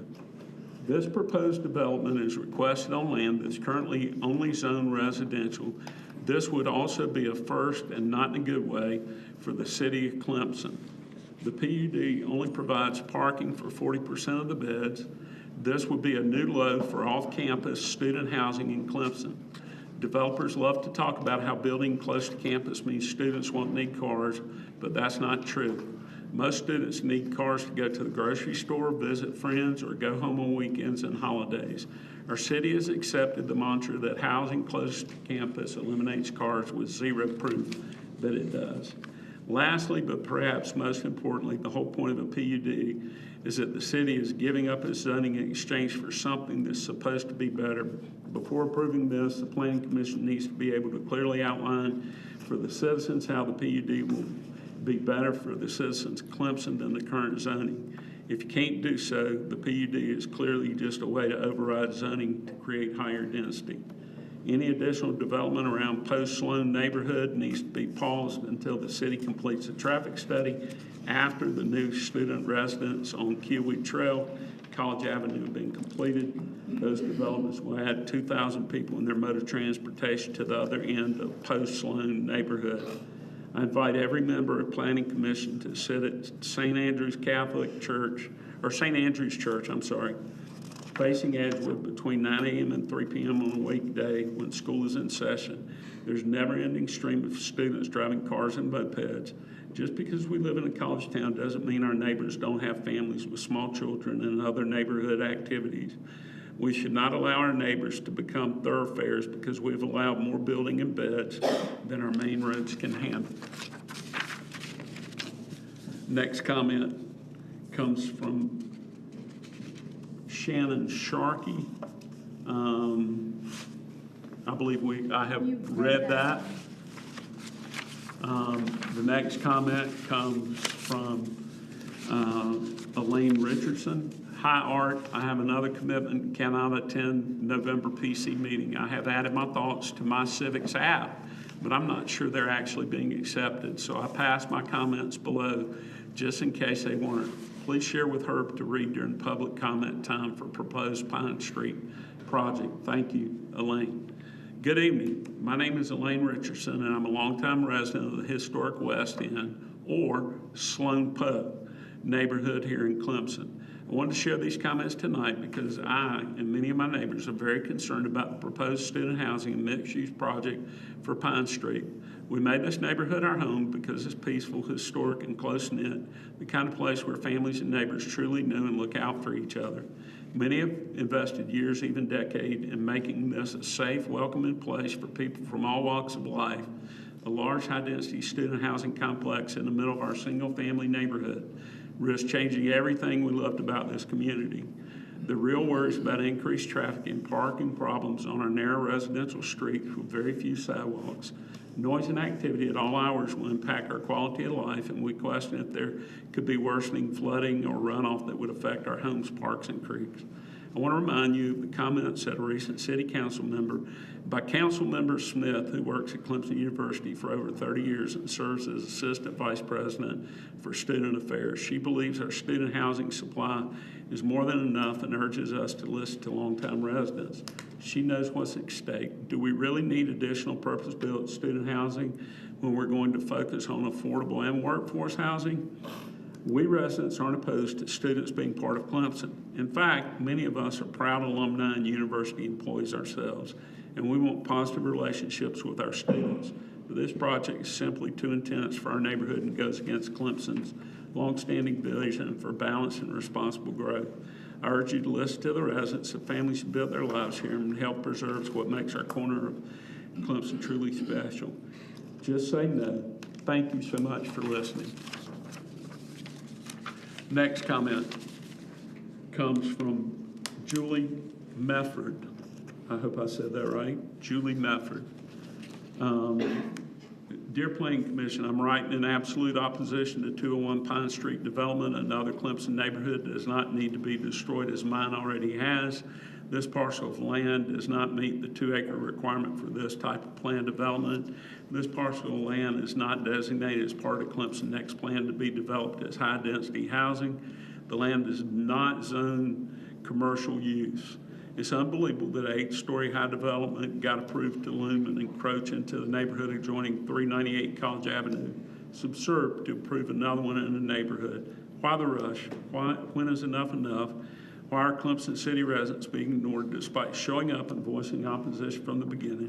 Why is there no compromise? There's a reason residents of Clemson live in Clemson and not higher density cities. We do not want our skyline full of 8-story buildings. We want green space, open sky, and trees. Just say no. And that's from, again, Julie Mefford, 104 Mitchell Avenue. Let's see.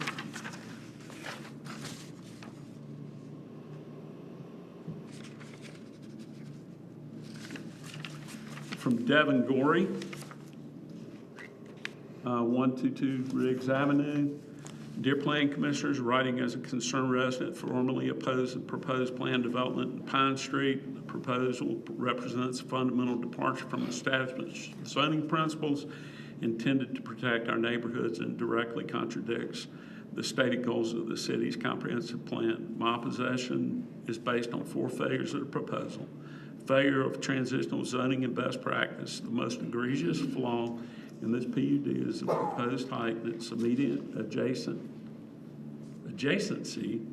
to established residential area, allowing an 85-foot structure approximately 8 stories to tower over neighborhood single-family homes is not compliant with modern zoning best practices. Best practices mandate a thoughtful tier transition into building height and mass from high-density commercial cores to low-density residential zones. Instead, the PUD proposes an abrupt, massive wall of development that will result in severe light, privacy, and aesthetic degradation for residents on Hedgerow, Pine, and surrounding areas. This is a clear case of destructive spot zoning under the guise of a PUD. 2, disregard of established density limits.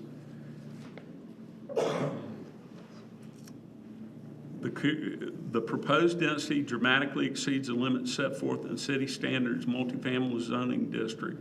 The base zoning for this area, RM3 and RM4, limits density to approximately 30 units per acre. The proposed development would effectively push density to 100 units per acre, establishing another precedence for overdevelopment that fundamentally undermines the entire zoning code. If the city's density standards are to be routinely abandoned in favor of developer requests, the standards themselves become meaningless. 3, contradiction of the comprehensive plan. One of the foundational goals of the city's comprehensive plan is the preservation and stabilization of existing neighborhoods and community character. Approving a building of this scale and density placed directly against a residential buffer is in direct opposition to this goal. It does not balance growth with preservation. It prioritizes mass, non-conforming commercial scale development at the expense of residential quality of life. The comprehensive plan is our city's long-term vision, and this PUD proposal runs counter to the vision of livable, balanced community. setting another destructive precedent.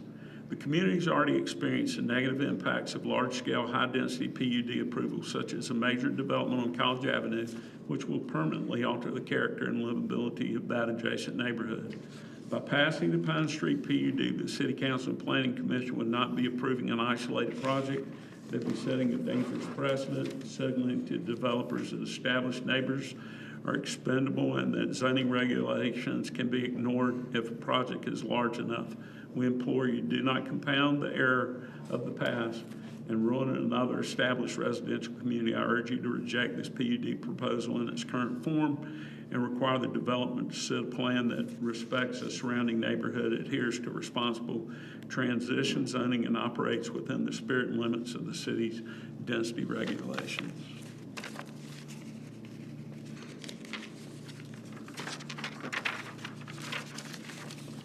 The next one is from Julie Baker at 205 Anna Marie Boulevard, Clemson. I'm very concerned about the ongoing unrestrained student housing growth taking place in Clemson, especially when it starts to encroach upon residential neighborhoods without proper consideration of infrastructure needs. For example, with 201 Pine would be the first high-density student housing to be built outside the area zoned commercial. Uses a slice of adjoining townhomes to meet the minimum 2-acre requirement for planned development, but will not be using or improving that parcel. Clemson Neck did not slate this area for high-density student housing. As for 1310 Tiger Boulevard, this will remove the Best Western Hotel. Where are you going to put all the game day visitors if you remove a hotel? And this will be an absolute eyesore. The unrestrained growth, in light of all revelations about the president of the university and his relationship to developers, this really does not pass the smell test. You need to start taking an interest in what the residents of Clemson think. You know those people that actually pay taxes and live here full-time? And when is the university, with all the space on campus, going to have some skin in the game and add student housing on campus again? They would rather inflict it on us, the residents of Clemson. You're making our town into a student housing monstrosity. That is the concerns and outlines that have been heard from the last meeting. The concerns that we heard were very similar, and one was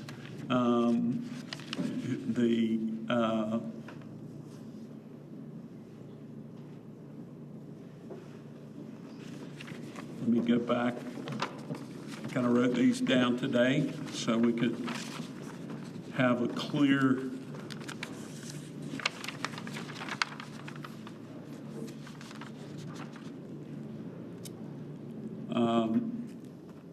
one was the system and the loss of view.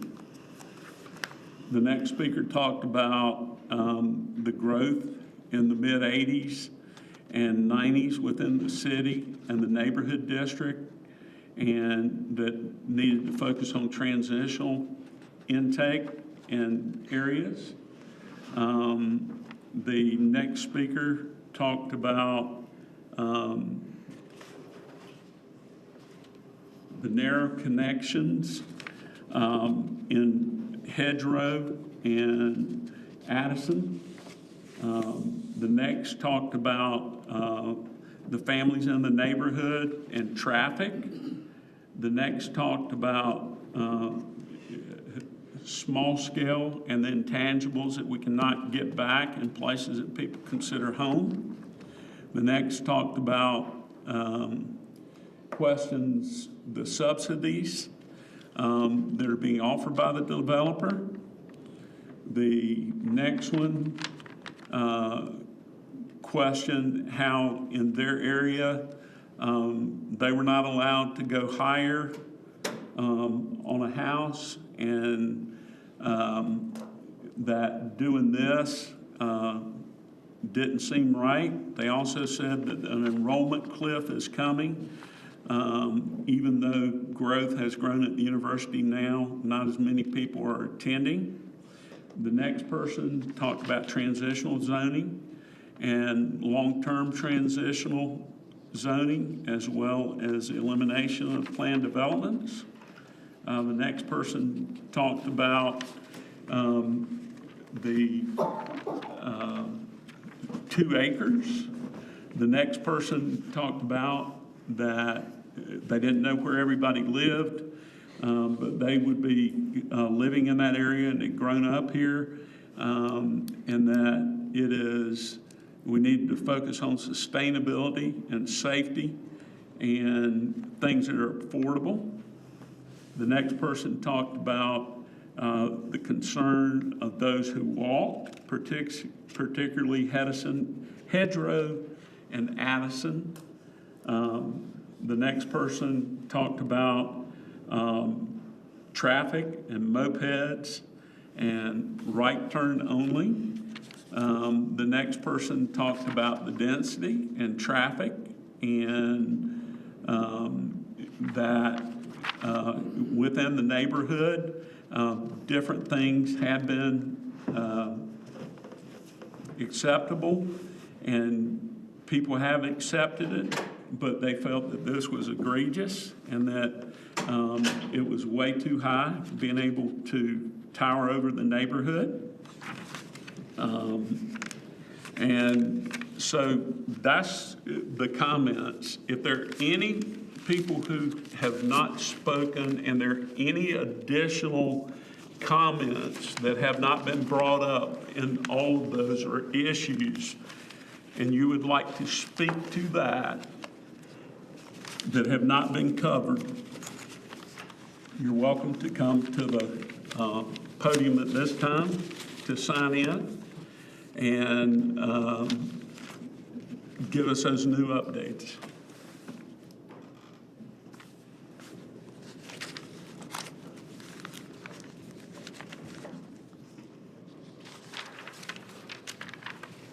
Hi, I'm Nancy Spittler.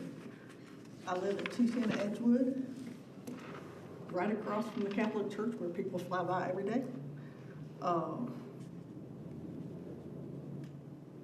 The majority of the things I had were covered, but I'm also coming here on behalf of Donna McCubbin, who lives at 304 Edgewood, who couldn't be here tonight.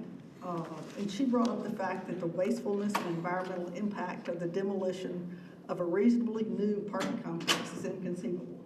Clemson Place was built in 2015, replacing some old and deteriorating apartments. The current 10-year-old apartments fit into the neighborhood and have no more impact on the surrounding neighborhood than the previous ones did. They are appropriate for the space and location. Bigger is only a money grab at this location, and it certainly is not in the best interest of the neighborhood or the city. Additionally, we presently have 2 large complexes under construction, with another large complex recently approved for College Avenue. I don't remember the total number of beds, but I do know it's a very large number. While traffic studies have probably been conducted at low student attendance times, no doubt, and only on major thoroughfares, we truly have no concept of the impact these 3 complexes will have on the town, and especially the neighborhoods. We see a great deal of students pass through traffic in our neighborhoods, despite the fact that there are little signs that say residential traffic only. Many parts of our neighborhoods do not have sidewalks or adequate lighting. Our neighborhoods include children who could be vulnerable to high volume and high-speed traffic. Another large capacity complex that is in a neighborhood and is so contradictory to the nature of everything surrounding it should not be approved. Please say no to the project. That's Thank you for your comments. If there are any comments that have not been covered, that covered, and I understand the reading, but I will cut us off.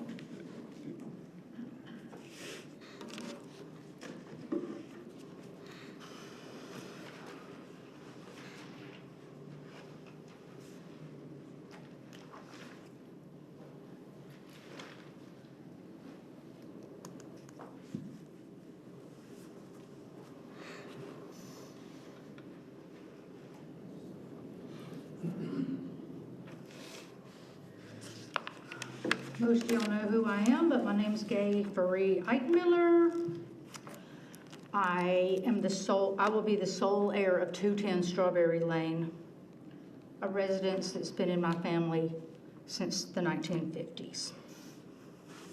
Today, I spent a lot of time looking over this comprehensive plan, and I really didn't see anything in here that led me to believe that this 8-story building on North Clemson Avenue and Pine Street belongs in this area.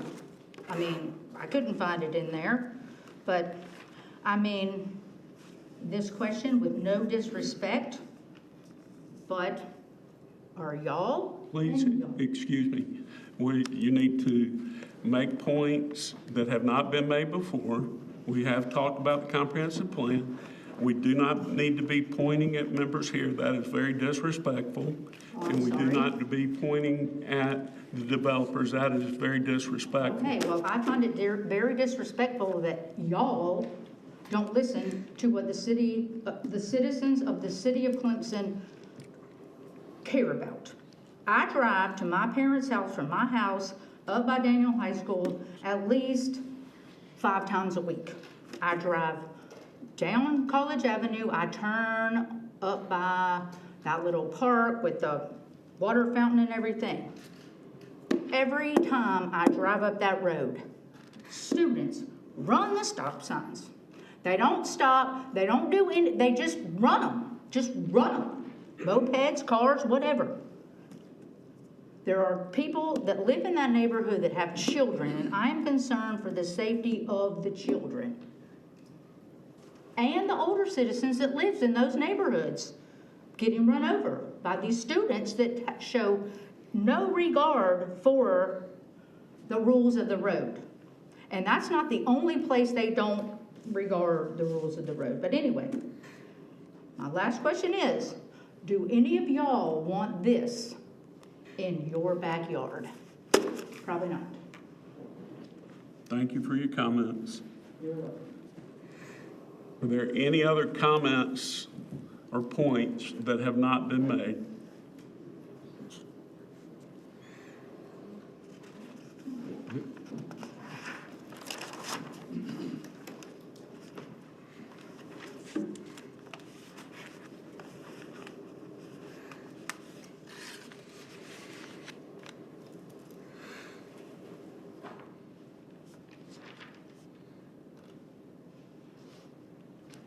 Thank you for the opportunity to speak. I don't have anything to add that I don't think has been mentioned this evening or at the last meeting that I attended. But What's your name and where do you live?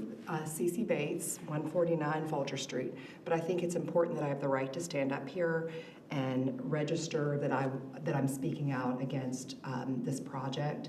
The reduction from 725 beds to 685 beds, while I appreciate the reduction, isn't going to reduce the challenges in the neighborhood, the infrastructure, once you get into the heart of the neighborhood, which is increasingly a cut through. So while we talk about sidewalk improvements and water line improvements, it's North Clemson Avenue to 93. It's not back in the heart of the neighborhood where we're experiencing the influx of traffic.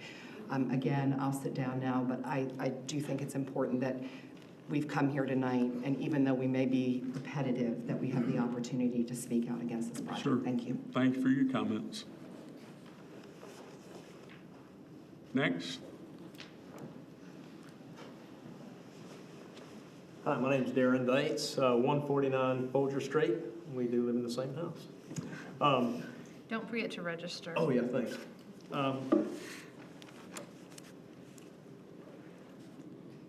In brief, I believe that each of you know that these projects that are being proposed are far and away outside the scope of what's beneficial for the city. I also know that you're bound by restrictions and zoning requirements, and you have limited ability to do what you can do to minimize the impact. That said, I believe each of you will make a decision to limit these developers, scale back their projects, stop them when you can.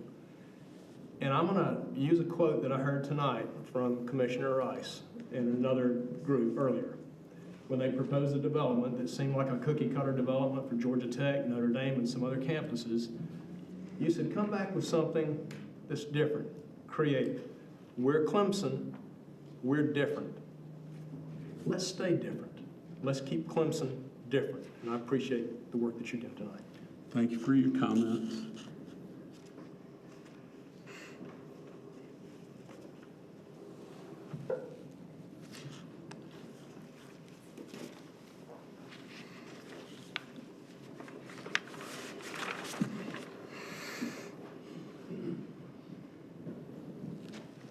I'm Allie Linder at 123 Folger Street. I'll sign in before I leave. So I had 3 points really quickly. I think broadly it was mentioned the comprehensive plan. Page 44, that is the next action item on the agenda that says, rather than allowing the redevelopment of these neighborhoods for student housing, the city should collaborate with property owners, developers, and residents to revitalize them. Page 46 says, while it is unlikely that student housing will cease being proposed in the city should continue to prioritize housing that serves the broader community with a focus on expanding attainable housing, introducing more missing middle housing options. What's being proposed contradicts that, and it destroys the neighborhood that's there. So I don't see how you could recommend for approval both of these at the same time at the same meeting. They're contradictory. The other is South Carolina State Law Title VI, which is what gives Clemson or any municipality the authority for planned developments. It clearly states, in order to achieve the objectives of the comprehensive plan of the locality, which this is the comprehensive plan, and to allow flexibility in development that will result in improved design character and quality of new mixed-use developments and preserve natural and scenic features of open spaces. That's what allows all of this to happen. In the previous presentation tonight, one commissioner up here said, wow, that's a lot of building, or that's a lot of beds, a big building.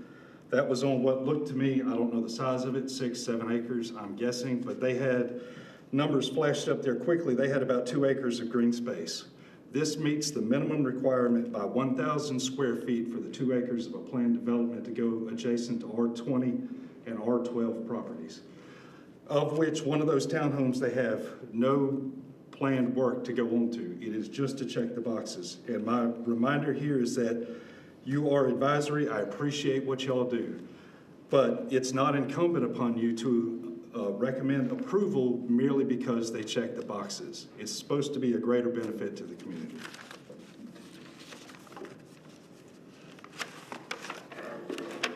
Thank you for your comments.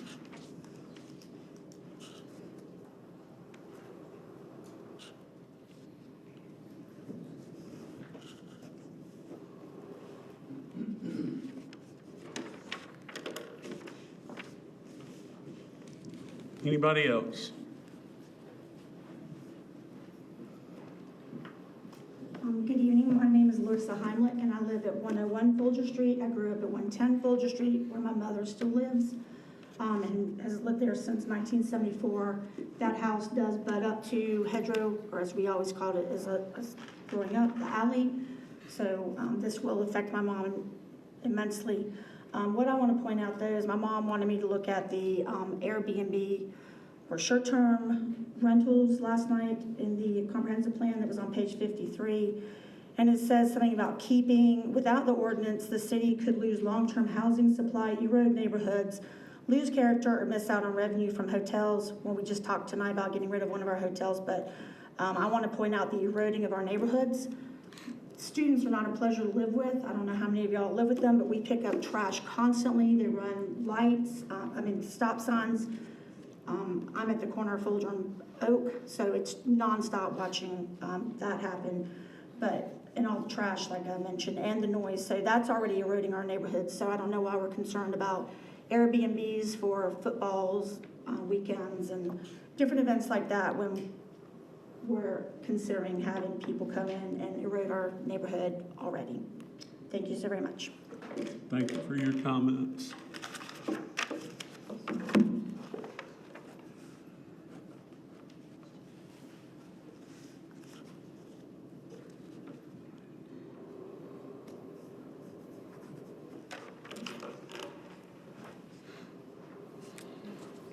Anyone else?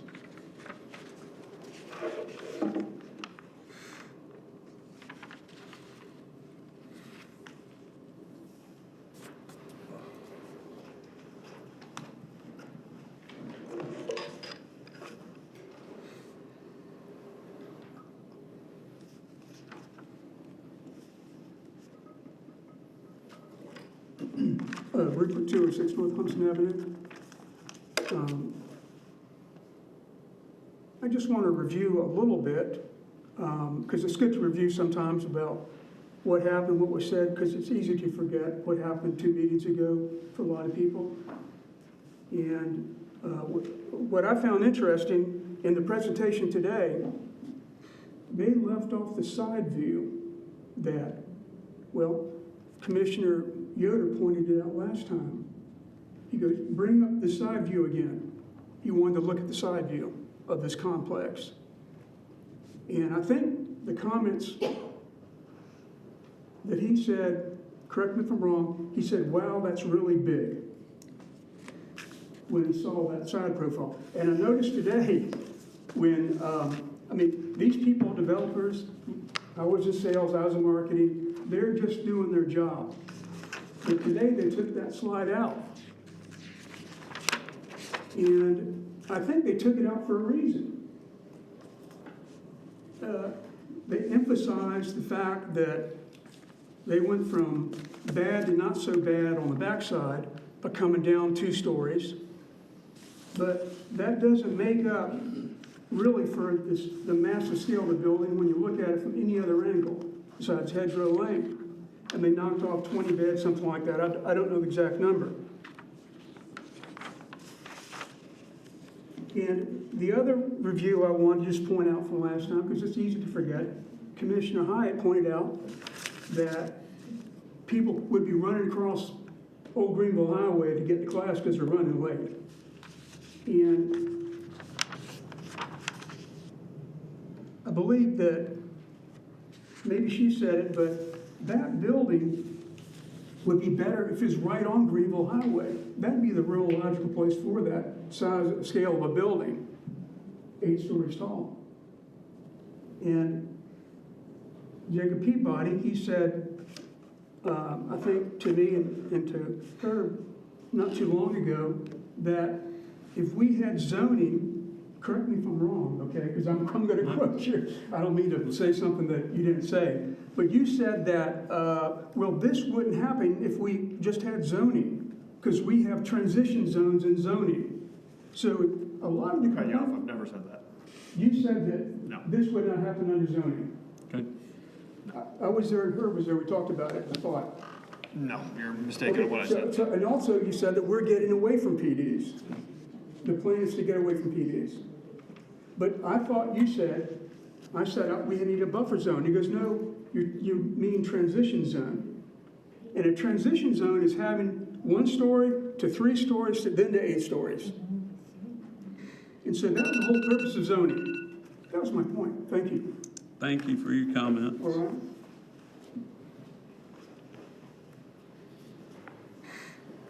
I have only 2-3 things to say. 700 beds, 700 cars. Is that in that small area? 300 parking places. You do the math. Can you sign in, ma'am? Can you sign in, please? Oh, no, I didn't. I don't.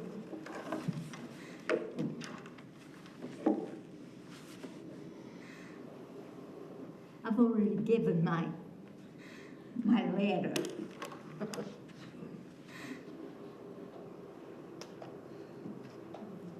Anybody else?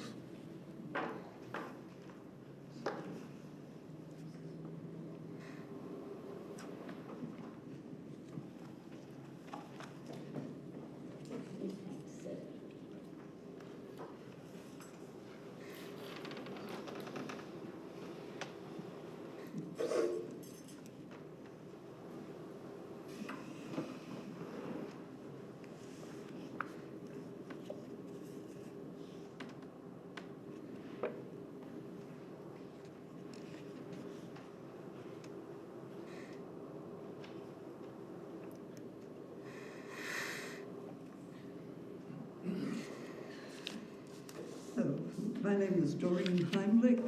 I live on 110 Folger Street, corner of Pine Street. So I'm certainly going to be very impacted by this rather incompatible structure, if you will, that is totally incompatible with the residential neighborhood.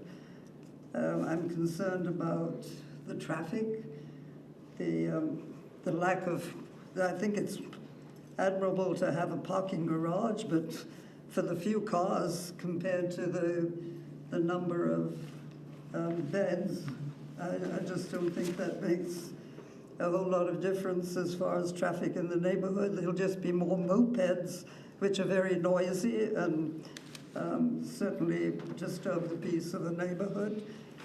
And as far as Hedgerow Lane, which is mentioned a couple of times, that's just a narrow service alley. It's not really a proper city street. So taking that into consideration, the traffic is just impossible. Anyway, I'm nervous about speaking. I almost didn't get up, but I felt I should say something since I'm so closely impacted by it. Thank you. Thank you for your comments.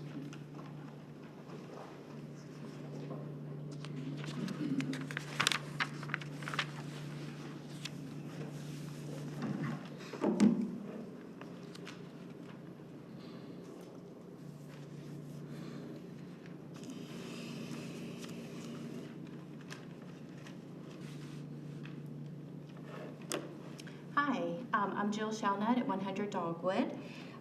I guess I have a couple of things that come to mind, some from last time and some from tonight.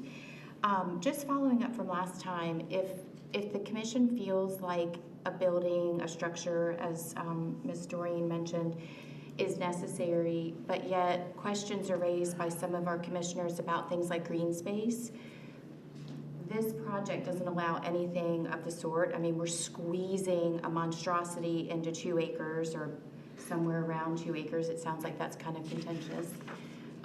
Why, if that's a priority, why are we not looking at another space that, you know, could potentially hold this size structure adequately? I think my neighbor Jim London mentioned a couple of options, among them like the Milliken property, where there's thousands of acres that could be, you know, some green space, some, you know, student housing if that's what's desired. Again, I think last time I brought up that you all don't necessarily need to undo something that's working fine in our neighborhood, a 10-year-old property that, you know, is currently in existence. I currently have a student at Clemson. My husband and I have a junior at Clemson, and so we're very much aware of all the housing and looking for apartments and this kind of stuff constantly. It just seems like with a lot of empty beds at places like Grandmark, one of our newer structures that's, you know, really close by, there are vacancies, there are empty spaces there that are available immediately among lots of other apartment complexes. Again, our son is aware, his friends are aware. You know, kids have options. We don't necessarily need to add 685 or whatever it is more beds in our neighborhood, in our, you know, front and backyards. Again, just to reiterate, we live right near where this would be, and we were declined to have a second-story addition on our property, which is just crazy to me when we're looking at now adding a 7-story building right down the street. So just a few of my concerns. Thanks. Thank you for your comments.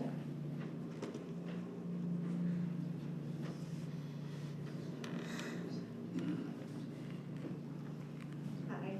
I'm Shannon Barrett from 109 Strawberry, and I can't really add anything to the list of objections.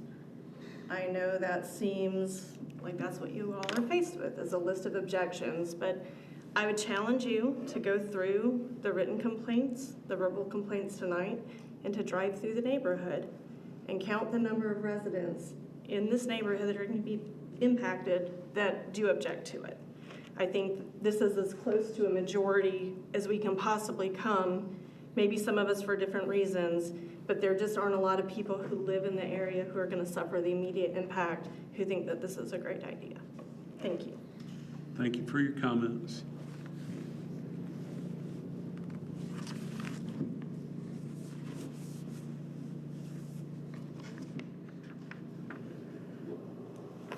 Anybody else?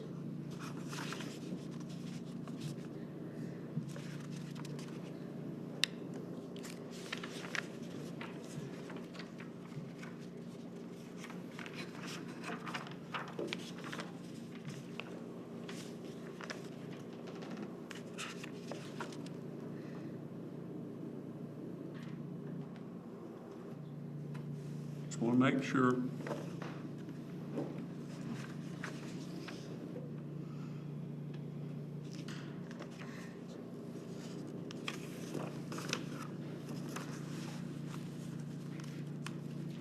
Seeing with that, we will close comment section. With that said,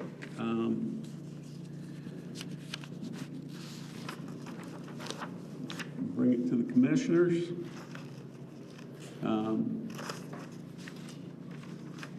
Is there a motion?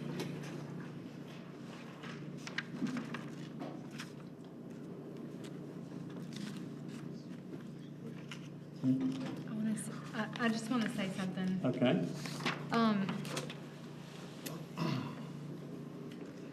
I wrestled pretty hard with this decision of how I'm going to vote tonight.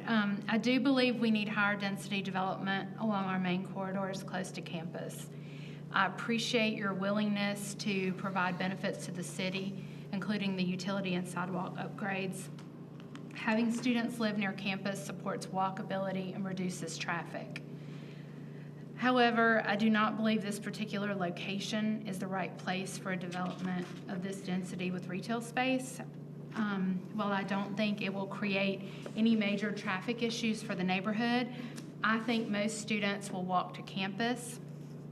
Its placement off the main corridor is what I struggle with. So approving it here, in my opinion, could delay efforts to focus density where I feel like it's most appropriate along 93. So if this project was located along 93, I would support it wholeheartedly. That's something you all cannot control, the location of the development. And just for those reasons, I don't support the development. So.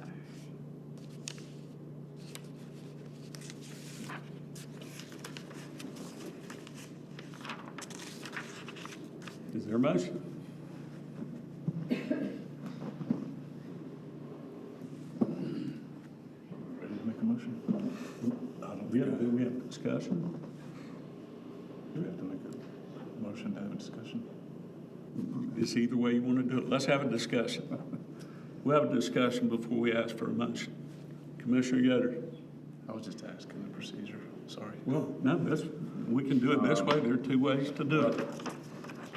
I kind of agree with Tanya to some extent. My biggest concern has always been the transition between the property and the residential R20 that's right behind it. And you did make some significant changes going from what was basically 7 stories, 10 feet plus or minus, I think, off the property line, to what is now 5 stories. Depending on how you look at it, you can say you're high in the bottom story. You did reduce the parking garage. I'm not so sure that still is transitioning back to the residential neighborhood enough to not be a major impact.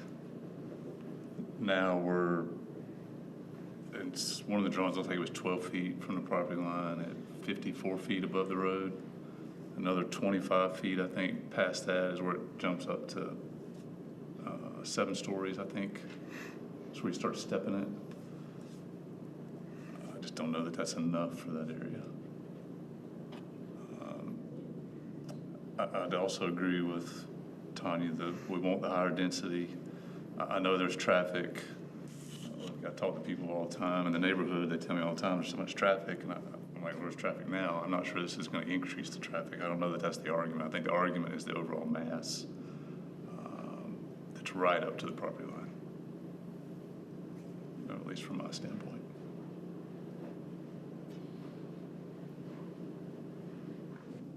And the benefit, unlike the previous one, so you could take some notes from that, the benefit is huge.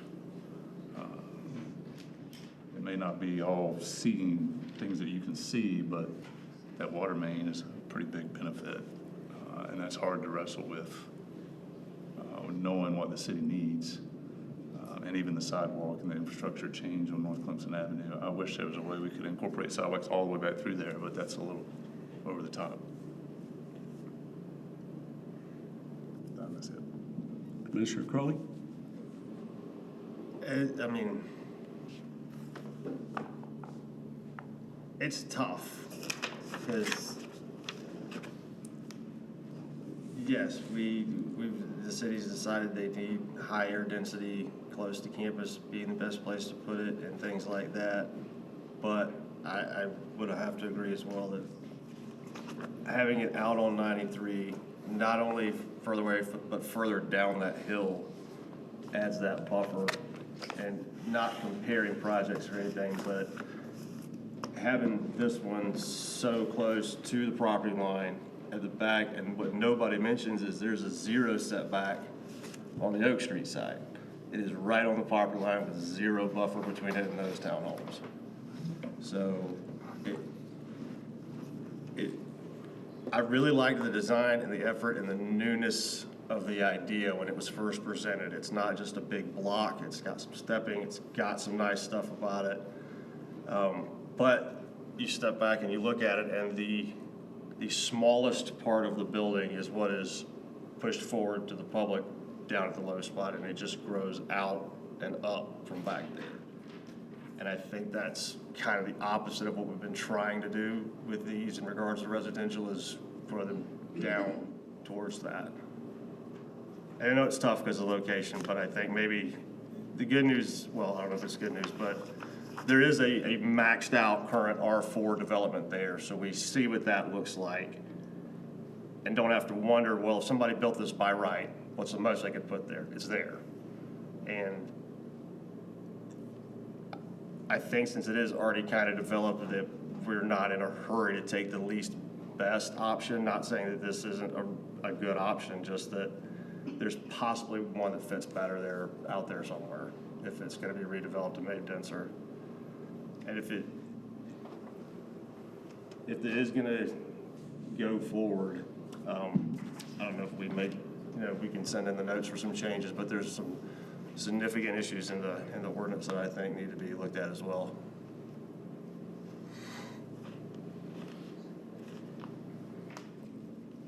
Commissioner Cumming? So I'll just maybe echo some of the same thoughts. I love the thoughtfulness of the building, the changes you've made. You've listened and made a lot of great changes. And I too am for having better more walkable location to campus, less cars. I'm for all that, and the benefits you brought. The North Clemson Ave, the water line, the sidewalk, all that is greatly needed. And but at the end of the day, when I was weighing the benefit to what are given up in that neighborhood, and it kind of goes back to what Commissioner Yoder said, just ultimately the mass of that building in that space is the reason I am not in favor of it. I've been back and forth because of all the benefits you presented and the actual building I like. But the mass of that in that location is not, I don't think is acceptable.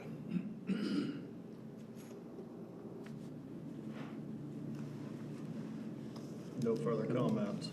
Is there a motion?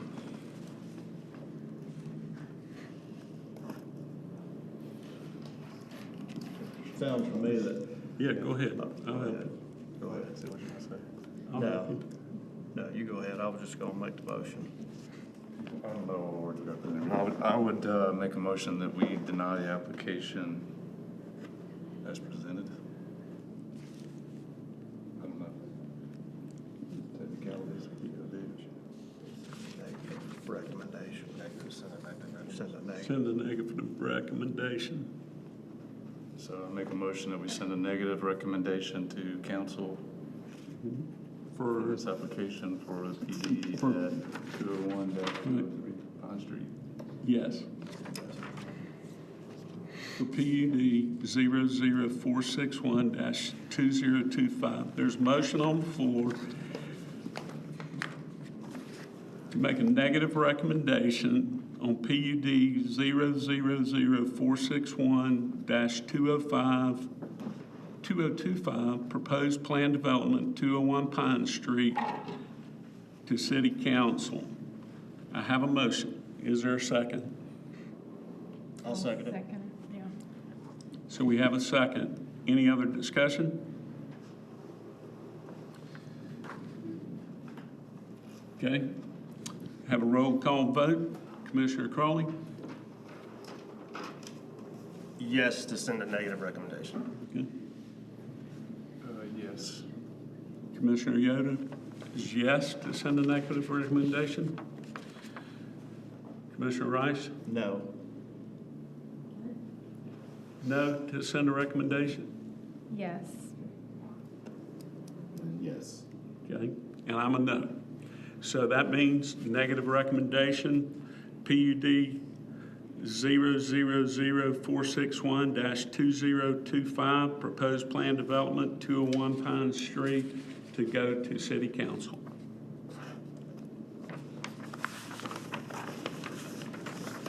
That is over. Huh? We're going to take a 5-minute recess.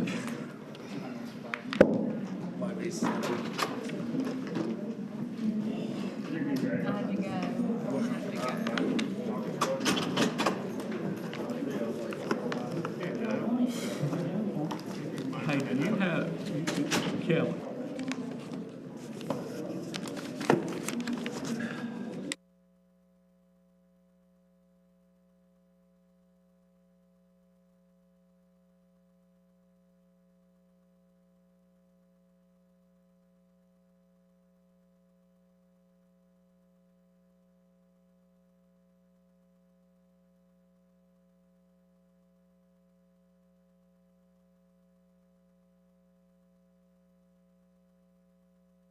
Said I had to pee like 3 times, so I'm good here. You guys ready? Yes, please. Ready? Call us back into session. Next up is an action item, Resolution 2025-01, resolution recommending the draft City of Clemson 2045 Comprehensive Plan for adoption by City Council. If you would, Nathan, if you would bring us up to how we got here and all the different steps that we've all been through. Yeah. Before I get there, because this is a sensitive topic, and I think it's very important that you guys know what you're voting on this evening. A gentleman before me, and this is not something I would normally do, but given the sensitivity of everything in this document, referenced a statement on page 44 that said, rather than allowing redevelopment of these neighborhoods for student housing, the city should collaborate with property owners, et cetera, et cetera, et cetera. If you look at the paragraph above, it says, during outreach, participants pointed out several older neighborhoods in need of investment and improvement. While only a few of these neighborhoods remain in Clemson, they are located in key areas that are increasingly targeted for student housing development. This trend raises several concerns. These developments are often among the most affordable in the city, and replacing them with student housing could misplace the current residents and their families. Many of these areas also have deep cultural, historical significance, particularly as historically African-American communities, et cetera, et cetera, et cetera. I want you to know that it certainly was not talking about this neighborhood. And on page 46, it was mentioned that in Clemson, it's just talking about affordable and workforce housing. It was not talking about the way it was presented. I don't take issue with the things the gentleman said, but I do think we've said often at this commission, words matter and words do matter, and context matters also. I think Tanya rightly pointed out in a previous planning commission, you can make the Clemson Next document say absolutely anything you want it to, as you can the comprehensive plan, as you can any number of books you want to read.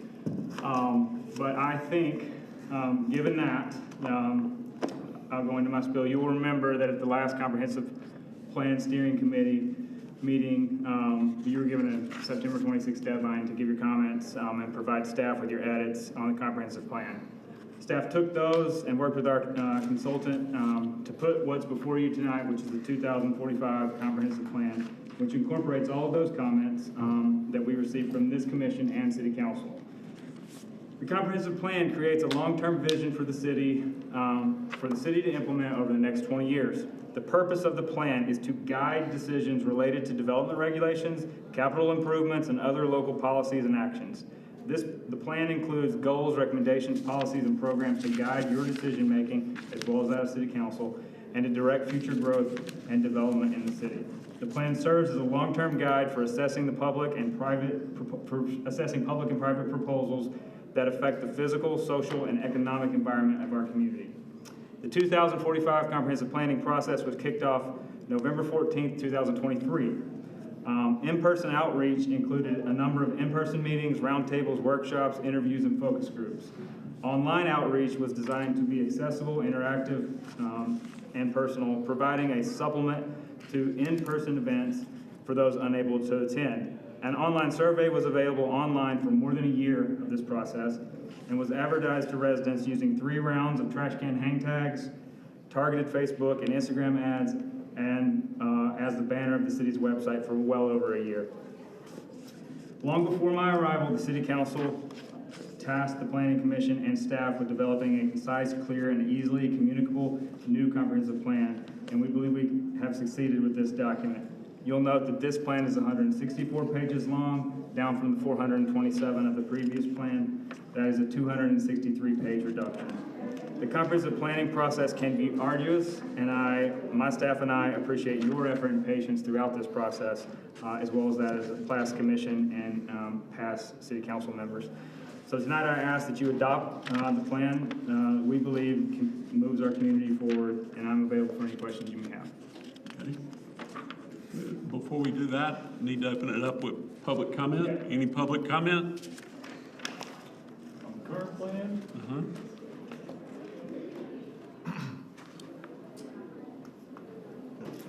Off the cuff?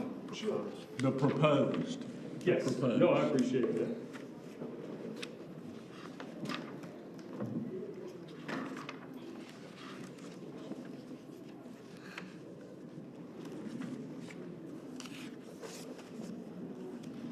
Somebody's cell phone is sitting here, is that Probably not. It's fine.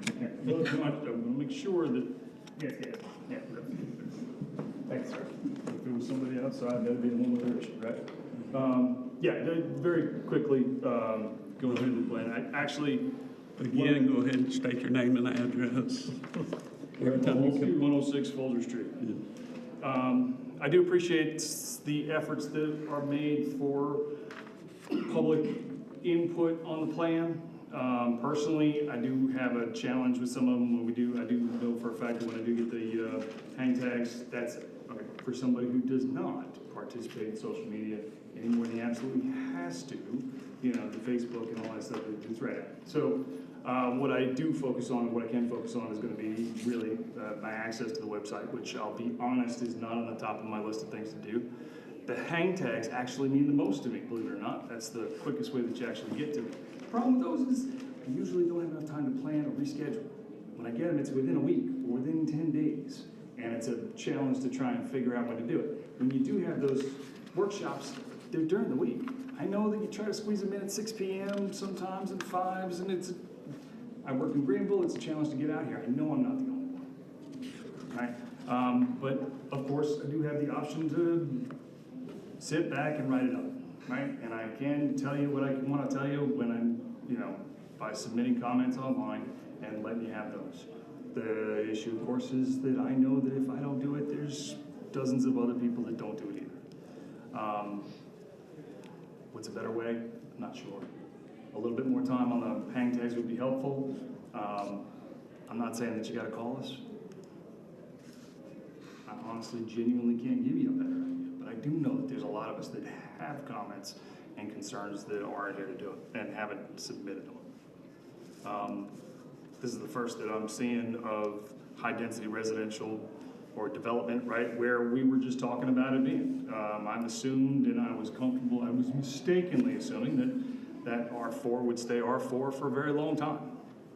We're talking specifically about the 201 pond, because there was no reason to believe it would change for us for a long time. But that's my off the cuff, all right? That's specifically about this. And I'll save other comments for other things another day. All right, thank you for that. Thank you. I just want to say you can sign up with your email address, and you hear from the city of Clemson often.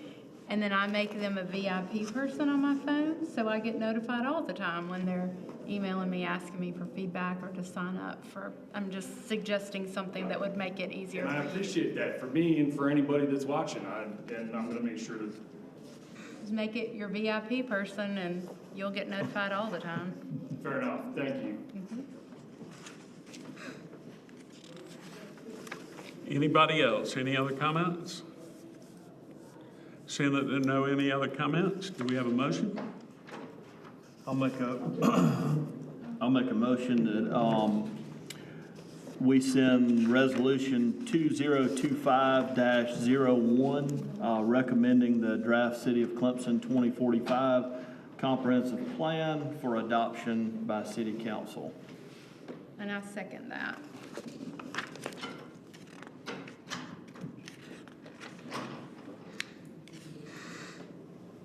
Any discussion? I think it looks great. I think it's easy to read. I think it's fun to read. I love all the pictures. I think Clemson is an awesome place to live when you look at this. And I think it communicates what we need well. So, good job. I love it. It's much better than this giant thing. I love it. Now, we were gonna have, I thought, like a trifold or something. Okay. We gotta be in the middle of the motion. Oh, I thought We're in the middle of a motion right I now. thought we were We gotta vote. discussing. We gotta vote. Sorry. Well, we're discussing, but we gotta discuss whether we're adopting this. That influences your vote. There will be a executive session, yes. Okay. Sorry. Any other discussion? Okay, all in favor, raise your right hand. No opposed? It passed. Discussion items, okay. She wants a trifold, there's gotta be a trifold. Anything else? So there's gonna be, like a pamphlet you give out, There will be a pamphlet that's just basically the Cliff Notes, but it'll be very short. provided city council approves. So if you take the pictures out, you can get it down to about 78 pages. And especially if it's just words, it's probably 50 pages, but it's still hard to condense into a trifold. We'll do our best. So you're saying it's not gonna be a trifold, but it'll be 6 pages or something? Correct. Any other discussion? Staff report. I'll mention the public hearing for the comp plan has been advertised. It was December the 1st, so that's the first council meeting in December, 5:30. And so that'll also, of course, be on the agenda and everything when that comes out. Published yet for that.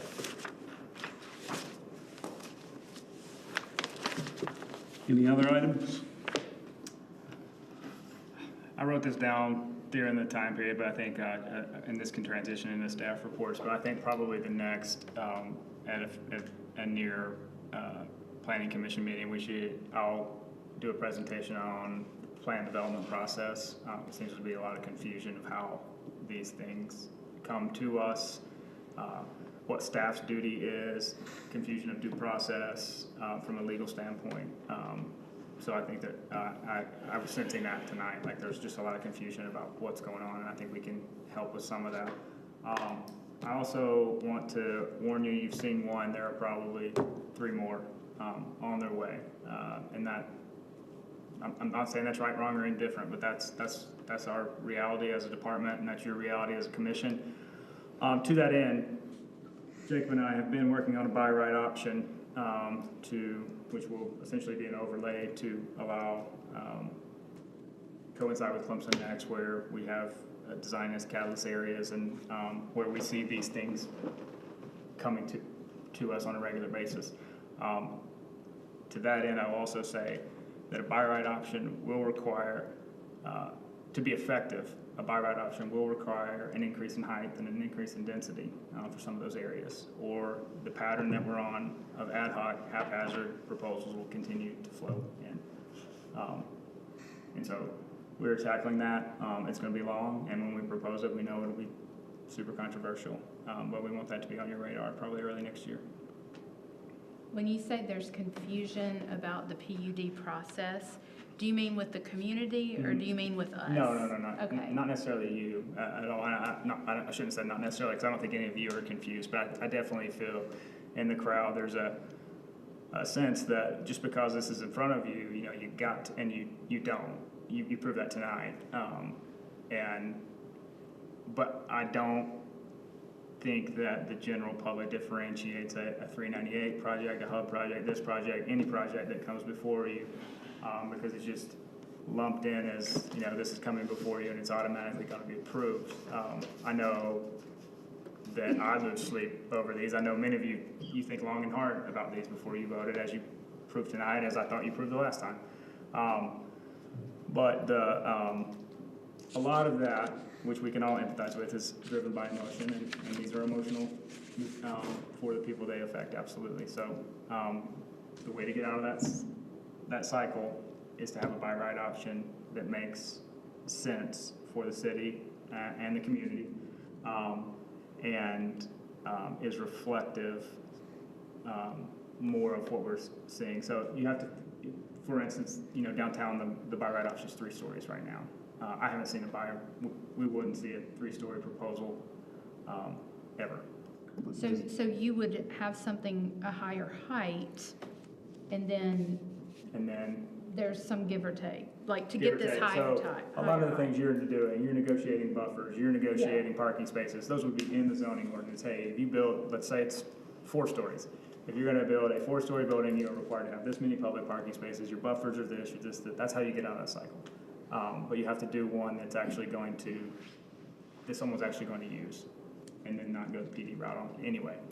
So that's in lieu of changing zoning? Yeah, you would be changing the zoning at that point. So we are changing zoning, so basically. You'd be adding a zone. What's happening is we're adding an overlay. We're not changing the current zoning necessarily. You would add an overlay basically to the areas that you. It's an overlay.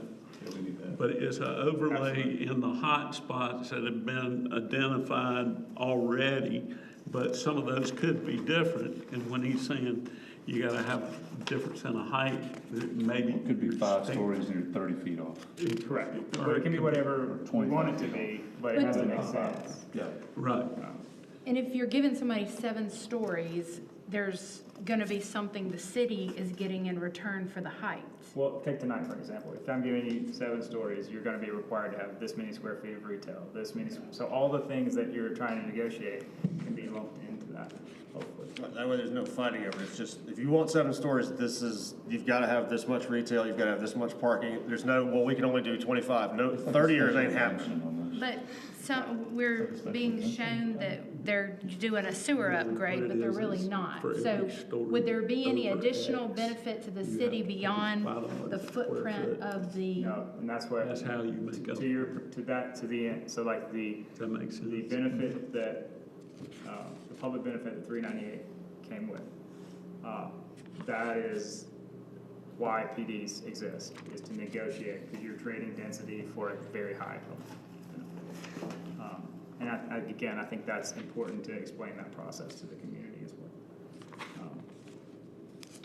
So you're saying that if we do an overlay district, there's no way to recoup for a sidewalk we want or in another area, but unless there's PD. Unless we can craft it the right way, yeah. I mean, we can require you to do that along the portions of your property where it's appropriate. I mean, that's something you can write in there. But I think that there is a sense in the community that like these things are just coming and you can't stop them. You can stop them, but the only way to do that is you have to give to where the market's at. And the market is not stop all development. And that's actually the first line of Clemson Next is stopping development will not work. By throwing that overlay on some of the Clemson Next areas, though, it may spark some investment in some of those properties that have been highlighted but people won't approach because they'd be redevelopment areas basically. Correct, yeah. And it's like, well, my upfront's too high to take a risk on whether it's gonna go through, but if I'm guaranteed that if I buy it, I can do this, okay, that works, and then we can get the stuff that we've planned to have there. Yeah, and I know this is anathema to the entire community, but uncertainty frustrates developers as well as community members. So when there is uncertainty, it's bad for everyone. Also frustrates planning staff. So, I mean, we stay agnostic to all development, which is not something anyone believes, but it's true.